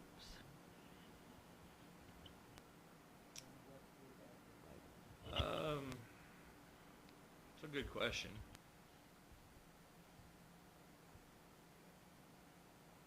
I don't know what risk it is. I mean, obviously, they're gonna get to hear feedback about what, at least that focus group is hoping to see in the next superintendent.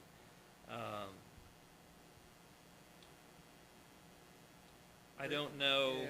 Yeah, I just- risk, but it can be mitigated. Obviously, if they Okay. have a direct conflict of interest, then whoever's setting up those focus groups need to, coach them out of volunteering for that, if they have And that direct- information will be public knowledge, right? Because it'll be part of the board meeting. Yeah.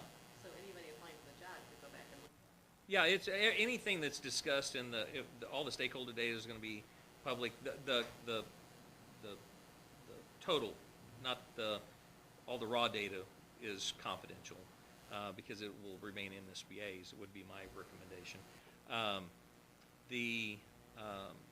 And the focus group is going to be public information as well. So everything that we're sharing in the meeting is going to be public information. So I think Chris is probably right. If you're an internal candidate and you're probably looking to apply, I don't know that you're going to opt out of participating potentially. Or his best friend, his or her best friend. But we are going to talk about handling internal candidates later on in the. I'm okay with 3 groups and 25, but that's what we need to do. And if you want Keep less than moving. 25, I just want to keep it less than 25. So as you're thinking about putting the list together, Okay. Yeah, I think my fear was the opposite, right? Like, having, in some of these groups, like, for teachers, I was like, God, do we need more than 25? And, No, and in oh my that God, case, that'd doesn't be need to such a be, cluster. but then in that case, doesn't need to Can be, you imagine? doesn't need to be 2 groups, though. That's my point. Yeah. But let's just keep it and keep going. Who's gonna put this together? What do you mean? The Help focus select. groups. We're gonna probably have to rely on, I mean, we can talk about it, but my assumption, the way these things typically work, is the current administration typically helps us Helps, put yeah. together Okay. the list. I think for teachers, we will have to have a conversation with Brooke and the NEA for help there as well. Yeah. And then we'll have to, I think a lot of us know from our positions on the equity committee or the finance committee or whatever, like, we can, probably some of us can help contribute to those lists For sure. from that community's perspective as well. And we lean on our student board members a little bit? Absolutely. I talked to Derek. if at all possible, I'd like to get started with the first one like at 12:30, and then do an hour for each one with 30 minutes in between. So then we would have enough time to pull all of our data together for you for the board meeting at 6. Does that work for the two of you?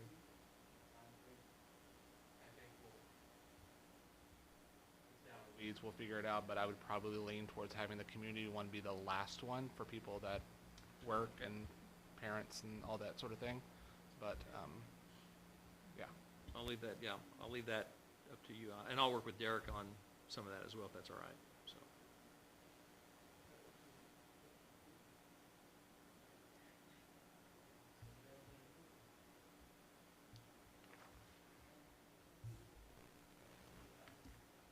And I would limit it to middle school, no younger than middle school and high school.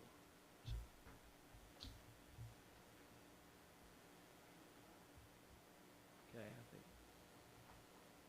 think we'll move past it. We've talked about the stakeholder. This will be one of the reports that you'll see, the survey report that we'll be bringing on the 10th. It's going to give you a breakdown on responses. Example. All right, job posting. Once we get it, we talked about all of the different places we'll be posting it. And salary comparisons. So this was just a placeholder. So that will be one of the things we need to take care of on the on our job posting. So let's, if you don't mind, let's go back to the salary comparison.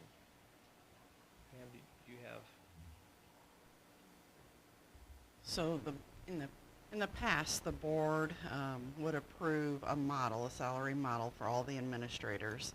The superintendent had a line on that too, so I guess the wondering is, does the board desire to use that same type of model to determine that salary, where all of the St. Louis County school districts are looked at, what the salary is, the years of service for the existing superintendents compared to the year of service of the person coming in? Do you wish to use that same model that was used in the past, or possibly something else? Help me understand if years of service would be as a superintendent. Most likely, but that would be for up to you to decide. Thank you. I think my inclination, I mean, here's here with everybody else, my inclination is to stick to the model. I think it's worked for us well. It's easy to describe. It's easy for people. We spent a lot of time and energy creating it. I think, you know, we can make it gray enough that we've got a little bit of flexibility to go on either side of it if we need to because of the candidate that we choose to hire, but I think sticking generally with the model is where I am. I agree.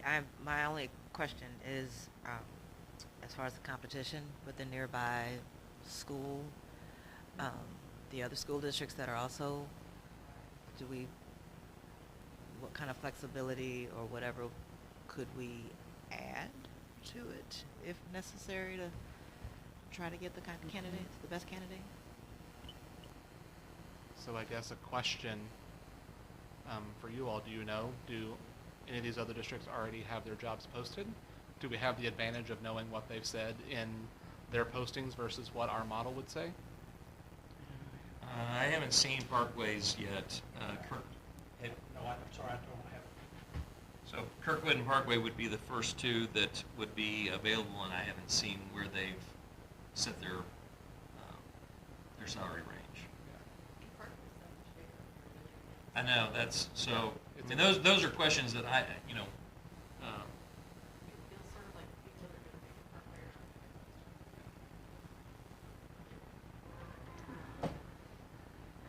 Am I wrong? What did you say? I'm sorry. So I think if you're looking for a really big district like Parkway, you're probably not gonna pick Webster.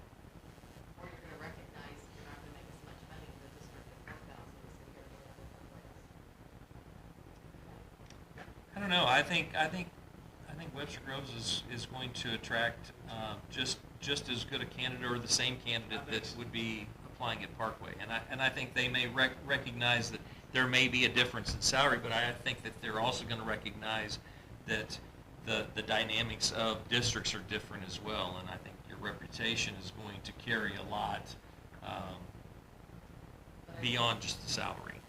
Right, so it's not, so you're applying to both of those, so you're not as an applicant, but I assume you're probably gonna cost money for the most of the Yes, I would assume that, Salary does go with school size, and it just depends on whether you guys want to get in the game with the competition of Fort Zoom Wall, of those others, But yeah, typically the salary, follows the size of the school district. I think I still lean towards sticking with our model, or if there's a way to give us maybe a little bit of flexibility, but I don't, we're not going to compete with Parkway salary, right? That's just not going to be, And you can always do What we things do. that we've done in the past, right? yeah. so do we have a range that we can? So I was just gonna ask. Yes. So we need to put a range, right? Yeah, we do need to post a range. So do we want to do that by, want me to plug in years of experience? Do you just want to pick, like the sample there, the example has a $40,000 range? This range is based on the model. No, that one is not, no. It is not. And we have to listen to it, we can't just say, well, this sort of experience. We need to listen. You're gonna need Number? to list. Yeah. Yes, we need a list of number. That'll be the first question that I'm asked, so that'll be Yeah. the first question I'm calling Alan saying, I need that in a range. Um, I would be more prone to say, wouldn't it make more sense to go with years of experience? Because also, I think a district like this might be attractive to first time out the gate kind of superintendents too, that folks who are coming straight out of an assistant superintendency, it would be attractive as well for a lot of those candidates, as well as seasoned. Yeah, I could see a We'll lot have a of good mix. assistant superintendents in the metro really looking at this as being a really a plum job. Yeah, a nice space to step into. So would that make more sense to go with years of experiences versus just starting someone? That's Yeah. where the range goes. Still convert to a dollar amount. Yeah. So your bottom would be zero, like one, like 0 to then your top, like you can do, and you can still do a range, but it would be your range from like 0, like when I came out, So like be in when, that yeah. model, basically. Mm-hmm. Yeah. Is that too big of a range, or is that okay? What's that? The model right now, if you put We're trying to figure out if we should list it in the model, and if so, what that range is. Like, do you base it on years of experience? Yeah, I guess I would just want to remind everyone that John came in much lower than the model said, and we had to catch him up to the model. So I would not worry too much about what we're paying, if you will, at this point. Like, I feel like finding a good range, you'll still find a good candidate for a desirable district. And actually, he's still not at the, he's still not on the model. He's still below. But we didn't have the model when we hired John either. Correct. So, if we're following the model that we've been Well, I saying guess we're what I'm saying, following. there was like, yeah, So pay, what I'm saying is without the model, we went too low fairly, like in our mind, like now, at least with the model, we can kind of be a little bit closer to that, without going too high or anything like that. 100%. is the answer then just up to and then the top dollar amount on the model? I assume we can, if you don't. The model right now using last year's salary data is showing $247,000 would be a first year superintendent. That's the median, or that's the That would be the base. 5% that's the 5% over. Okay. So over for a first year, Last year's, but not for, Yeah. so So it's really up to. 5% over that. It's great to know what the bottom is. What's the other side of that model? Do we know what that is, Pam, So or, we could plug in yeah, 5 years or whatever. 10 years? 10 years. Yeah. But, so the base is gonna be 247. We'll round it to Yeah. 245. Yeah. That's pretty attractive, depending on where that top end Yeah. comes up, that's pretty attractive. Yeah. I think you can exactly write out. I get to go to right to 247, make it 245 or whatever, and then. I don't know the top, we're gonna have to get that to you, Pam, or we're gonna have to have a separate conversation. We're not gonna get that in this meeting. What's John's current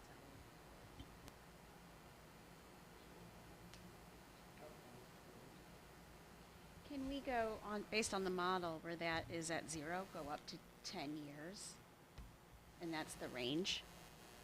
Because we could, I don't expect somebody with 12 years of superintendent. And maybe there's a caveat towards that. That's what I was saying. Pam, I think we need to go to the model, plug in 10 years, and that be the top end of the range that we give them. Yeah. Does that make sense, Pam? Is that gonna make our range too high? We'll go to the model, we'll give them, we'll plug in 10 years, and that's the top end of the range. Well, it's going to be a big range, but I think it's going to be, I think you all are going to need to sort of understand, and Pam, you obviously do, understand what that model is and be able to explain to them that we're going to, follow that model, and here is, how we got there, and here's how it would apply to you potentially. And the model this for superintendent salary is based on all of the superintendent's salaries in St. Louis County, regardless of size of district. So where do we fall in terms of our size of district in all of those school districts? That'd be somewhere in the middle, right? I would assume so. I don't know the answer off the top of my head. There's some really small ones, and there's some really big ones.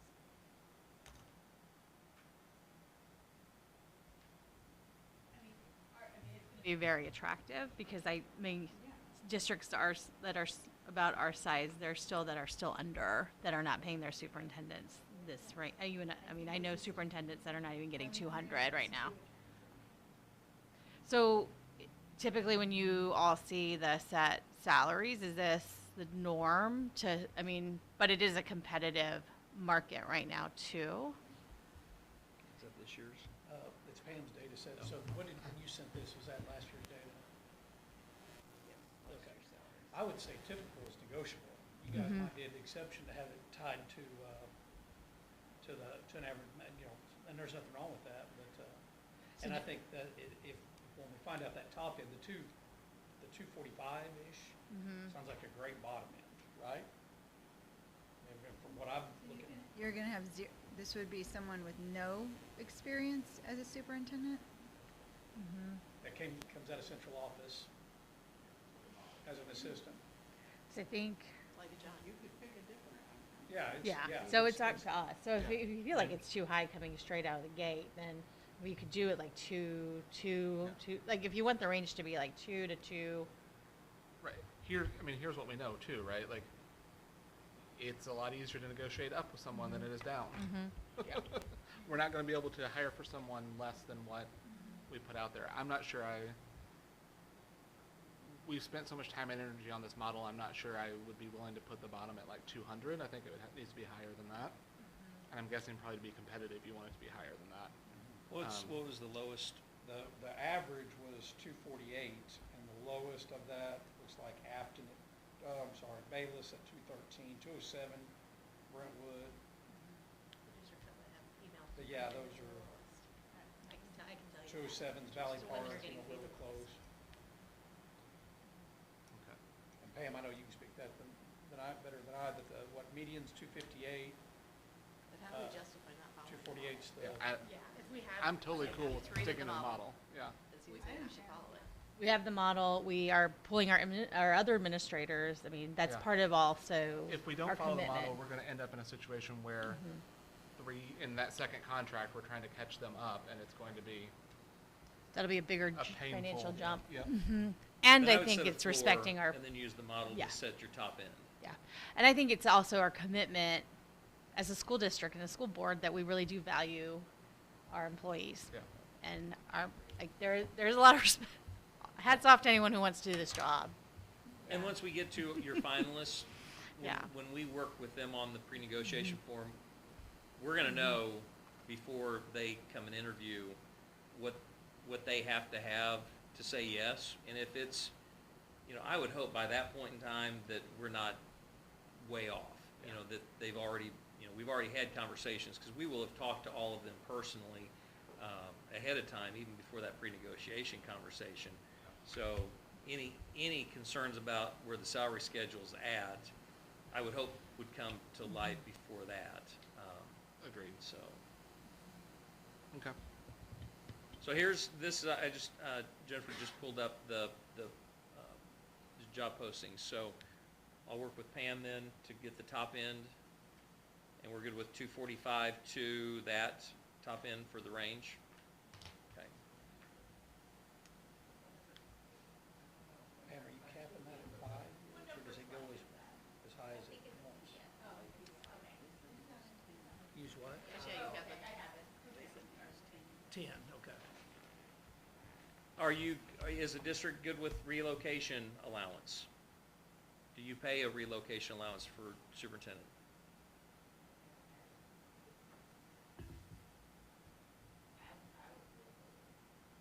It's very typical. Assume we would. And I would, yeah, and the wording would be, it would be up to a amount with receipts. So you And does it only apply to someone that's taking the job from a certain distance away, or right? Like if we're they're not- moving into the district, then it would apply. If they Right, live, okay. if it's an internal candidate, they're already residing in the district, then obviously it Okay. wouldn't. But if you're asking them to move to within inside the district boundaries, then it would apply. I'm okay with that. And that can be negotiable, so we don't need to come up with a number at this point. But I just want to make sure that that's okay, that we can have that.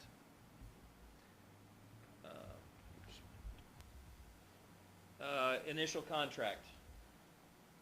Are you okay with it being an initial 3-year contract? Do you want it to be something different? 3 is good for me. It's good for me. 3 is good for me. Okay. You see, the final salary will be determined based on relevant experience, and that can be, we could actually change the wording to, can be tied back to your model.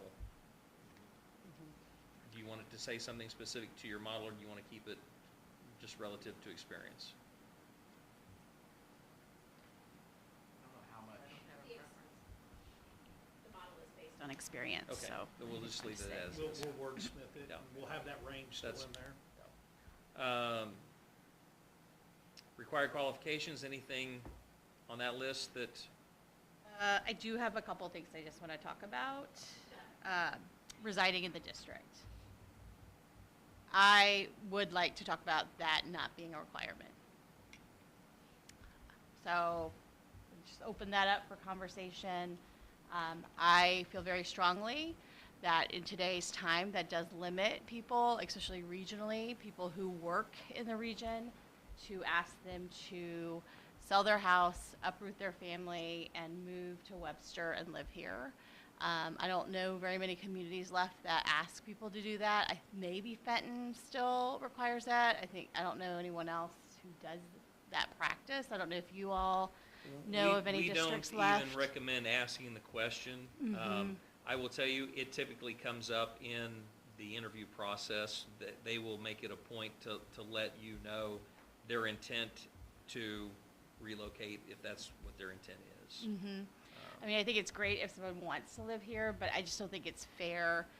I just don't think it's fair to do someone's family, to ask them to uproot their family, to force their kids. You don't know where their kids are at in school, and to uproot their kids wherever they may be in their school, where they're living, to come here and start all over for a 3-year contract. So yes, ideally, we would hope that it would be as wonderful as John's tenure was, but it may not be. And today's educational market is very different than when John and I started 30 years ago. And I feel like it limits, and I think it's a hard ask to do to someone when I also already feel like the job is very taxing, to also hold a family hostage. I'm going to speak to the opposite and say I like it, because I feel like Webster is such a tight-knit community that I feel like people value having that person living in their community. But I do I hear you. I'll jump in on this one. I actually agree with Grace, and I think one of the reasons really is I just think, yes,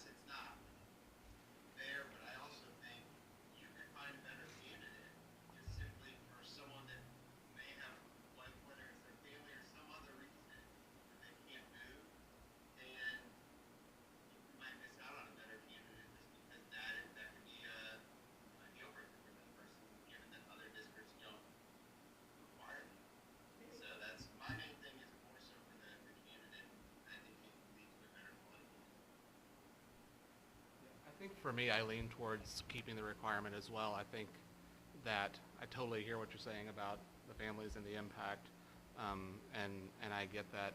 But I do think on the other side of that, there is, just sort of seeing what we went through with, and God forbid we'll never go through another COVID again, right? But because John was in the community, he, I think, had a good pulse on what how the majority community felt, and was able to be a part of that. And when things like the boundary lines came up, right, it impacted his family too. So I do think there is value in being a part of the community as well. I think that was really important during boundary lines.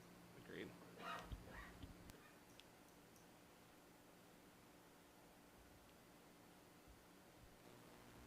I have, I'm really on the fence. I really see those arguments. I really like the fact that now we can more of everyone in the community. Now, somebody who's coming into the community is not going to be able to do that. Coming in from Baldwin, whatever, it's going to take you probably at least 20 years to get to the level of knowing the community. It's been here for. And I agree with Alex. If the push is getting good candidates and keeping them, the deal breaker is that they don't want to, and what they said, to uproot their family, I think, towards, that allows us to come up. But I definitely see pros of having. Are we able to say it's preferred but not required? Absolutely.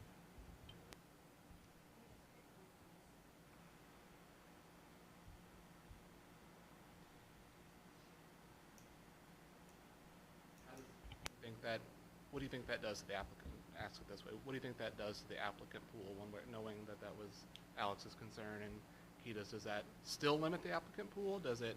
I don't think it limits it. I think it's going to generate a conversation. I think that if I'm an applicant that's interested in your job, but I've got a senior or a junior in high school, or my wife's in a job that we're just would hate to make that transition right now, or I live in Brentwood and I don't want to move a mile. It allows them to have a conversation with you and say, here's my circumstances. I want to be in the district, but it's going to be 2 years. Or I want to be in the district, or whenever I get my house sold.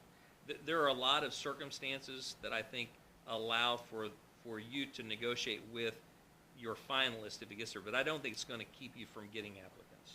I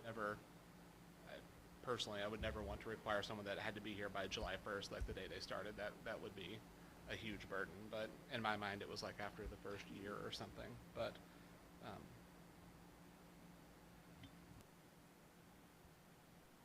It's fine. I've been an administrator. I've been an administrator who lived in this district and worked in this district, so I know the steps John walked. I know the steps I've walked, and I know what this job looks like in today's current climate. Yeah. So I think where we can take care of principals and superintendents and upper level administrators, that's where the care doesn't. That's a different kind of care. I think that's really where my mindset is. So that is really my focus. And that also, especially how much we sacrifice of our own families to do this job, taking care of other people's kids. So that's fine.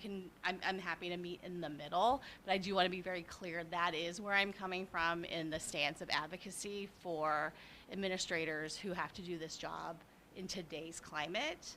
I am curious though, across the state, are there any other districts that are left that require this in their community? I've not. This is actually the first job posting Yeah. that I've seen that still has reside in Okay. the district. Okay. I'm not saying that there aren't, but Right. I'm just speaking from my. Rural, Yeah, yeah, rural but that districts makes still more hang on sense. to it. Yeah. And a little bit, but it's much, Troy was an example of one that required in district. And I know for a fact they lost applicants Mm-hmm. So, it's becoming less and less. Yeah, okay. Preferred. Preferred? And I'll be honest too, because my concern is how many candidates of color will we lose? Because the housing market in Webster is not that easy Sure. to also break into as well. Because if you're asking me to give up my home, like a 5,000 square foot home, someplace where I've been able to afford it, and try to find something comparable here, where's the equity in that piece too, to ask me to give up my home? So there are a lot of factors in my thinking in terms of what equity looks like there, but also in terms of candidates too. No doubt. Yeah. I understand the equity piece, yeah, moving from one district to another, so. I have a clarifying question too, I'm sorry, one more question. Does 3 years of successful district leadership experience mean someone who's been an assistant superintendent? District Okay. level District administration. level, okay. So I'm gonna go back, did we settle in on preferred, or do you wanna just eliminate that completely, or do you wanna leave it as is? I just wanna make sure I'm clear. My preference would be to at least have preferred on there. That's fine, I'm willing to compromise. I just want it to be noted, Yes. where I'm coming from.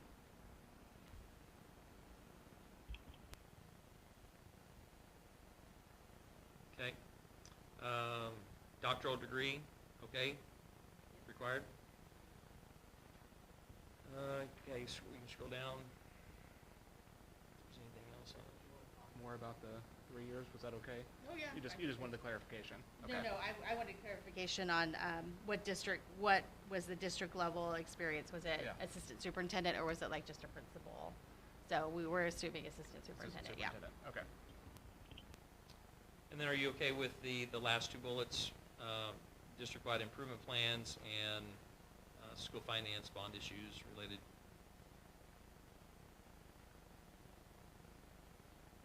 And those would be things that if I'm filling out an application, I would be including in my resume and application materials so that you're seeing that I have that experience. So if that's something that's important that you want to see, then I would leave it in there.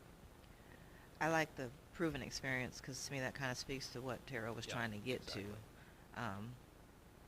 with the survey. Our buildings are 150 years old, they should need someone.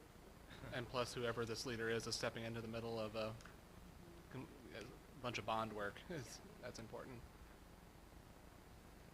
Okay. All right, we'll scroll down just a little bit more. I don't know if we've got the most recent assessed valuation data yet, so we may have to use last year's assessed valuation data. So, yeah, 'cause I don't think it's been. And then the tax levy, you haven't had your tax levy, your rate hearing yet, so. A week from today. A week from today.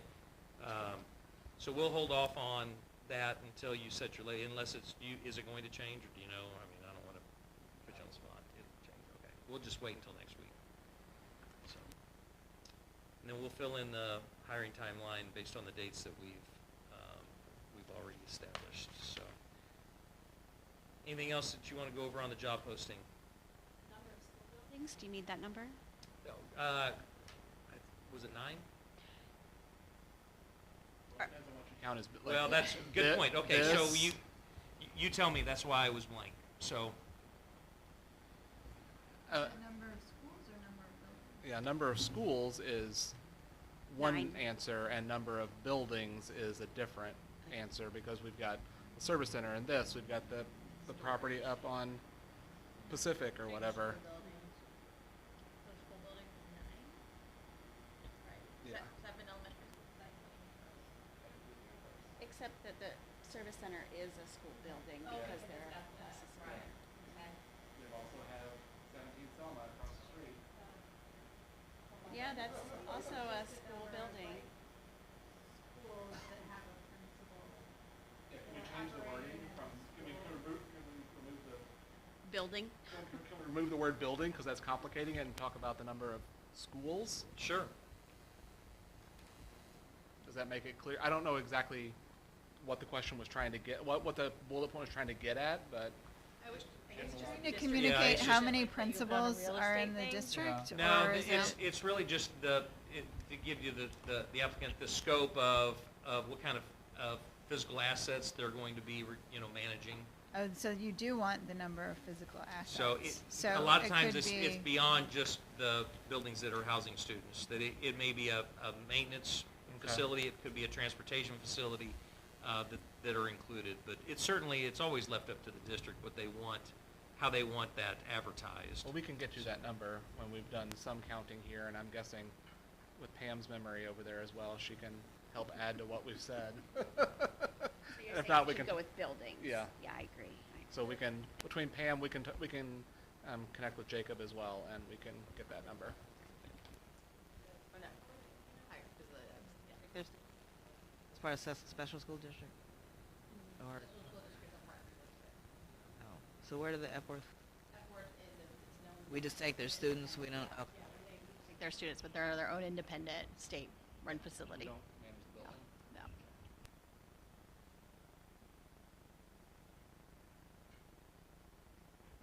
Okay, anything else on the job posting? All right, we'll go back to the PowerPoint.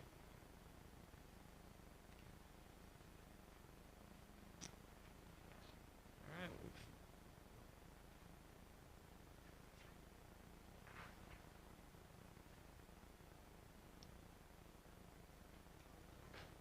Nope, this is good. I think we've got pretty much all the data collected at this point. So we'll just talk a little bit about communication. I talked to Derek.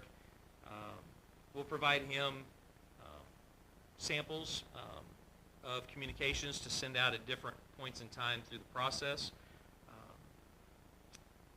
I'll be meeting with Alan on a weekly basis, and then obviously you'll be getting an email once a week when we get to that point.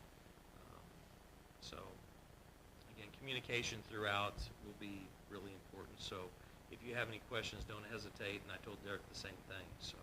And just for the rest of the board, I'm not sure how much we've closed that loop, but in working with Derek, we are creating a page on the district website to give details and updates about the search process. So, there's going to be information about where we are in the process, what we've done, et cetera, that will be continuously updated as we go through it on the website.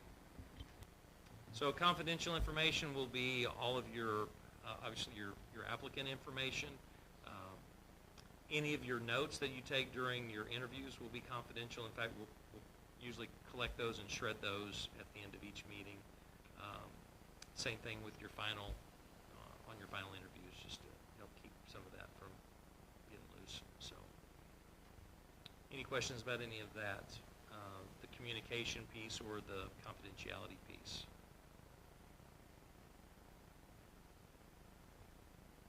So we talked about, we've set the screening interview time. We'll actually, we'll create questions for you to review. You can add, subtract, edit, however you want. The night of the screening interviews, we'll actually read the questions to the candidates so that you're able to just focus on the candidates and their responses and take your own notes. Now, if you want to popcorn it, or if you want to have one of your own, one of the board members do that, you're welcome to, but we just found it's a little more convenient for you to not have to worry about. Any questions about the screening process? Okay. I did have a question. Camera, we can bring a camera for the Zoom unless you have a camera link that I'll work with that later. So this is an example of what that Zoom looks like. I think after COVID, I think we all know what a Zoom meeting looks like. Again, more communication. We went through this with the board during our proposal, so we'll move on. This is what you will expect to get from Eva once a week with your file. Just giving you that folder with all of the completed applications. And again, I'd remind you, trickle, trickle, trickle, and then as we get further into it, you'll start to see more. So I'm seeing droopy eyes, so I'm going to try not to linger on too much.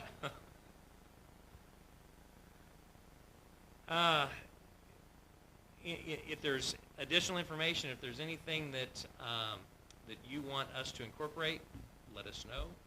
Again, it's your search, so if there's something, just like with the focus groups, if there's something that you want us to look at incorporating, let us know. Again, graphs, we'll put a lot of those things into nice charts for you to use and to share, and Derek will have available to him as well. You asked Derek to create, you said consider creating that video, or do we ask Derek to No. create that video? No, and I had a really good conversation with Derek, and I would imagine he does a pretty good job. So our goal is to not burden him with a lot of work. So we will give him a lot of templates, and he can choose to use or edit however he wants to. The video, when we create at the end for your new hire and an introductory video, MSBA offers that as a service. If he would prefer to do it in-house, that's certainly your prerogative, or he can do it jointly with MSBA.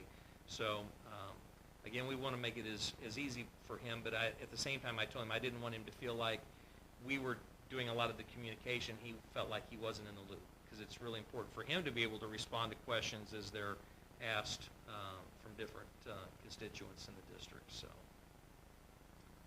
and this is an example of what your tiered candidates are going to look like: green, yellow, and red. Just to give you a starting point for that night when we present candidates on where we see them collectively based on their resume and our conversations that we've had with them. So,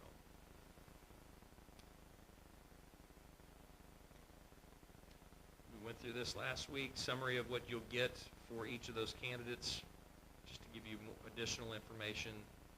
Again, this is prior to selecting who you're screening during the screening interviews. Contract language, I do have a sample of your, or a copy of your current contract.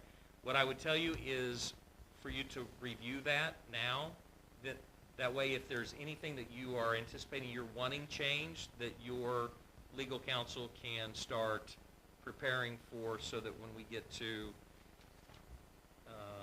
December 17th, you'll have a contract that's in good form. Well, maybe that's a good note. Maybe we should add that to an executive session and at an upcoming, doesn't have to be next week, but at an upcoming meeting, we can add that to an exec session and go Yeah, because over that. sometimes over time, especially if you've had a superintendent that's been in the district for a while, there's things that get added in that you're not necessarily going to start with a new superintendent. So just, Margaret look at it and give us recommendations. just, you know, Send it to Margaret and we'll start please go there. through that. Just as long as we finish it before October 10th, or not do it on October 10th. Yeah.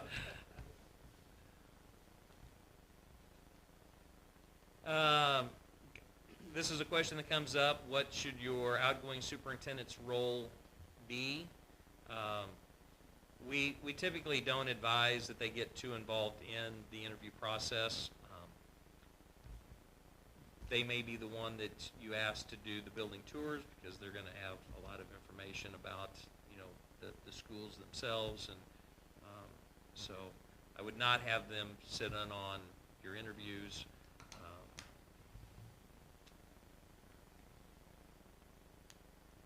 I think the biggest question that you will need to think about is, because I'm anticipating you'll have quite a few candidates from the St. Louis Metro. He may have insight about some of your candidates. That's going to be something that you're going to have to weigh. Do you want his opinion about specific candidates? So,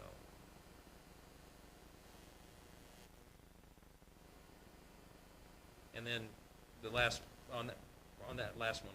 So the question that I have is that do you want us to have a role in having conversations with your superintendent? Is that a conversation that you want to have as board president, as far as what you want their role to be? I just want to make sure we have direction on it, on what role you want us to play in giving them direction. Yeah, I think we'll probably do that, would be my inclination. We can have that conversation with ourselves and Dr. Simpson. I agree with you. I'm not anticipating a whole lot of involvement, just to keep it sort of clean at this point. So I think assume, Very end. yeah, I Might think, be helpful to have them answer questions or. yeah, you know, if there's a tour, that makes total sense. Answering some questions makes total sense, but, you know, And I will tell you, I would fully expect that there are going to be a number of candidates that are going to call him directly. there are probably some that already have. And I'm sure there's some that have already called him.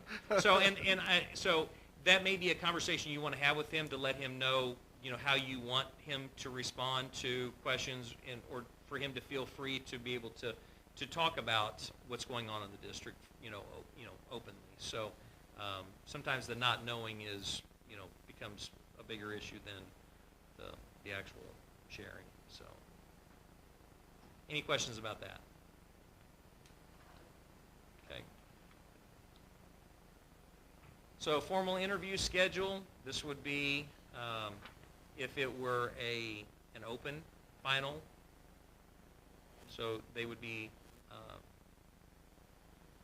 and again, it wouldn't necessarily have to be, but it would be really difficult to not take someone on a district tour and them not be able to maintain that confidentiality or anonymity. So, but this gives you an idea of the kind of the time frame. Again, it's all, there's lots of variations, but that gives you an idea. Do we still need to have that open versus closed conversation we tabled? We are going to need to have that, if you want it in the posting, if you want it, but I think there's another example, yeah. So, this would be an example if you wanted an interview team. If you wanted someone other than the board interviewing your candidates, again, that would not be a closed process either, so. If we want to have the conversation now, I'm still inclined to keep the process closed personally. Until what point?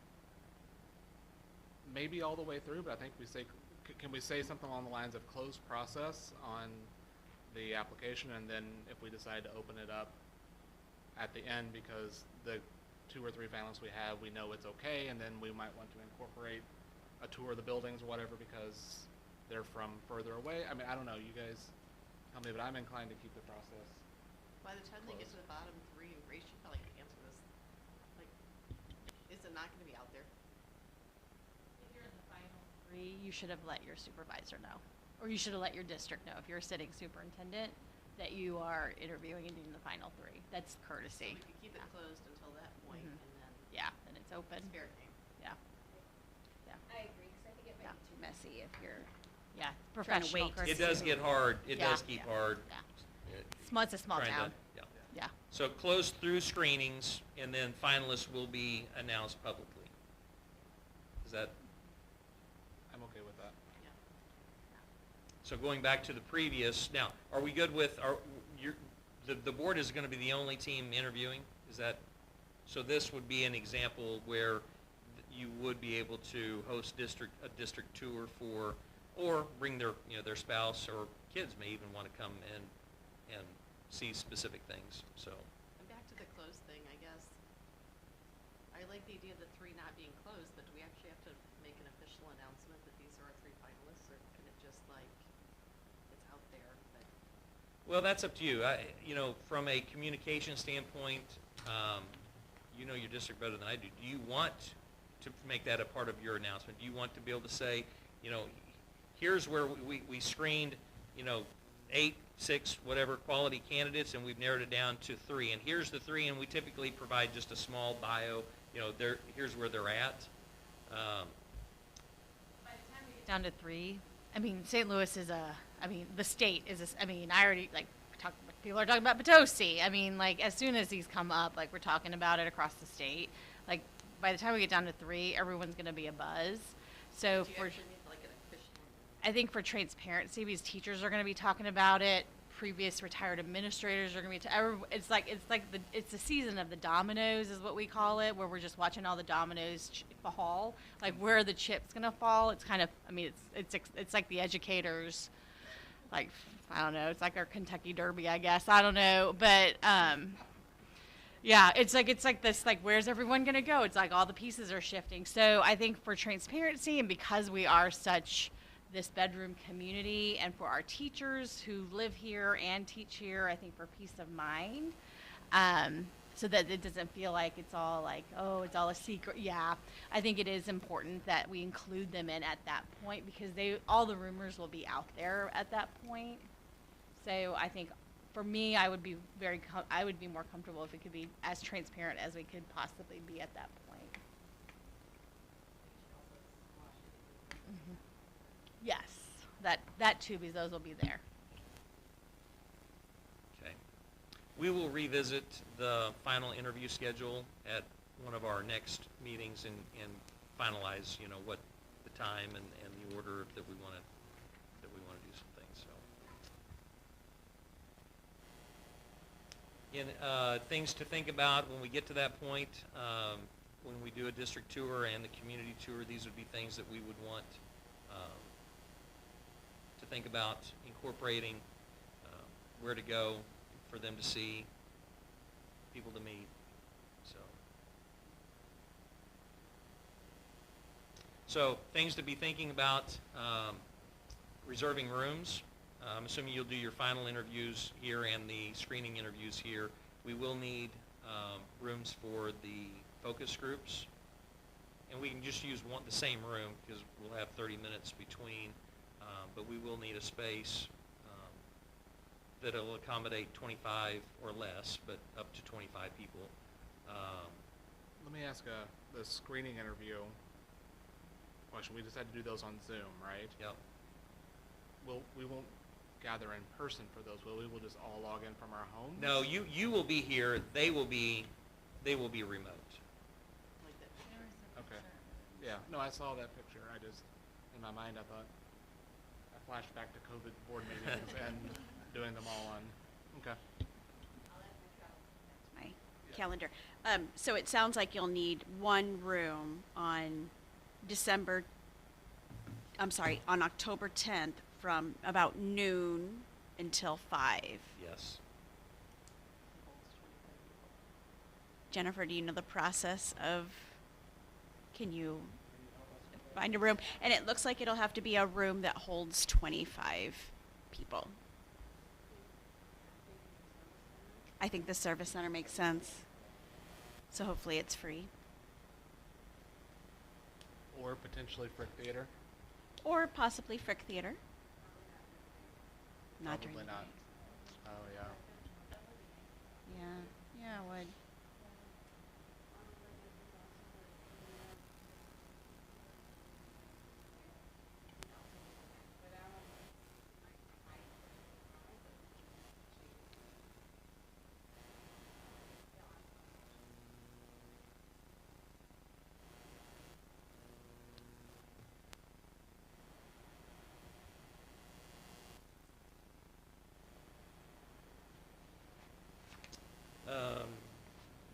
I think that's really the only room that we'll need, since the board's the only group that's going to be doing any interviewing. And you're going to have a conversation with superintendent. We're good with the stakeholder survey. We're going to clean that up, so we'll be able to launch that Monday. I'll work with Derek on that. We'll get the job posting as soon as we get the data for the tax rate and the assessed valuation and the salary range. So, other than that, the application portal will open, like I said, October 1st, and we'll close it probably that Sunday after Thanksgiving. So, you want your homework?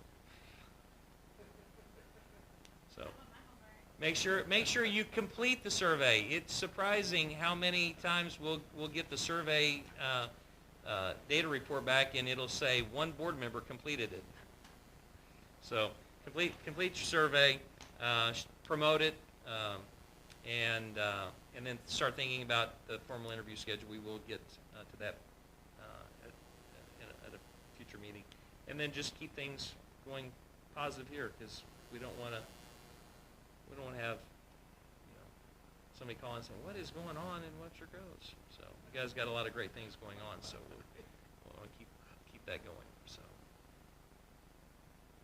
this would be if you were having a team interview, it wouldn't be applicable now, but this is what they would be completing for your applicants. So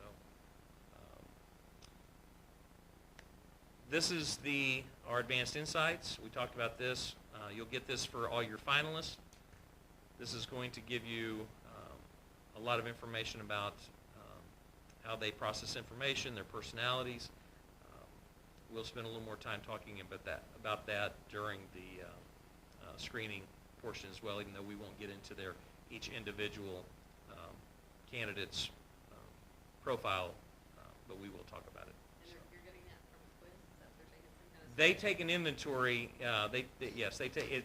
Again, it is the only EEOC compliant inventory that's available. MSBA is the only search firm that has access to it. So it is really accurate too. So it just gives you just a little more information about each of your candidates. So. You know more about yourself even after you take it than you realize. Yeah. Even the stuff that you're like, oh man, I really didn't want to have to say that out loud. We've talked about all this as far as open versus closed. So unless you have questions about any of those pieces, they're just pieces that we've already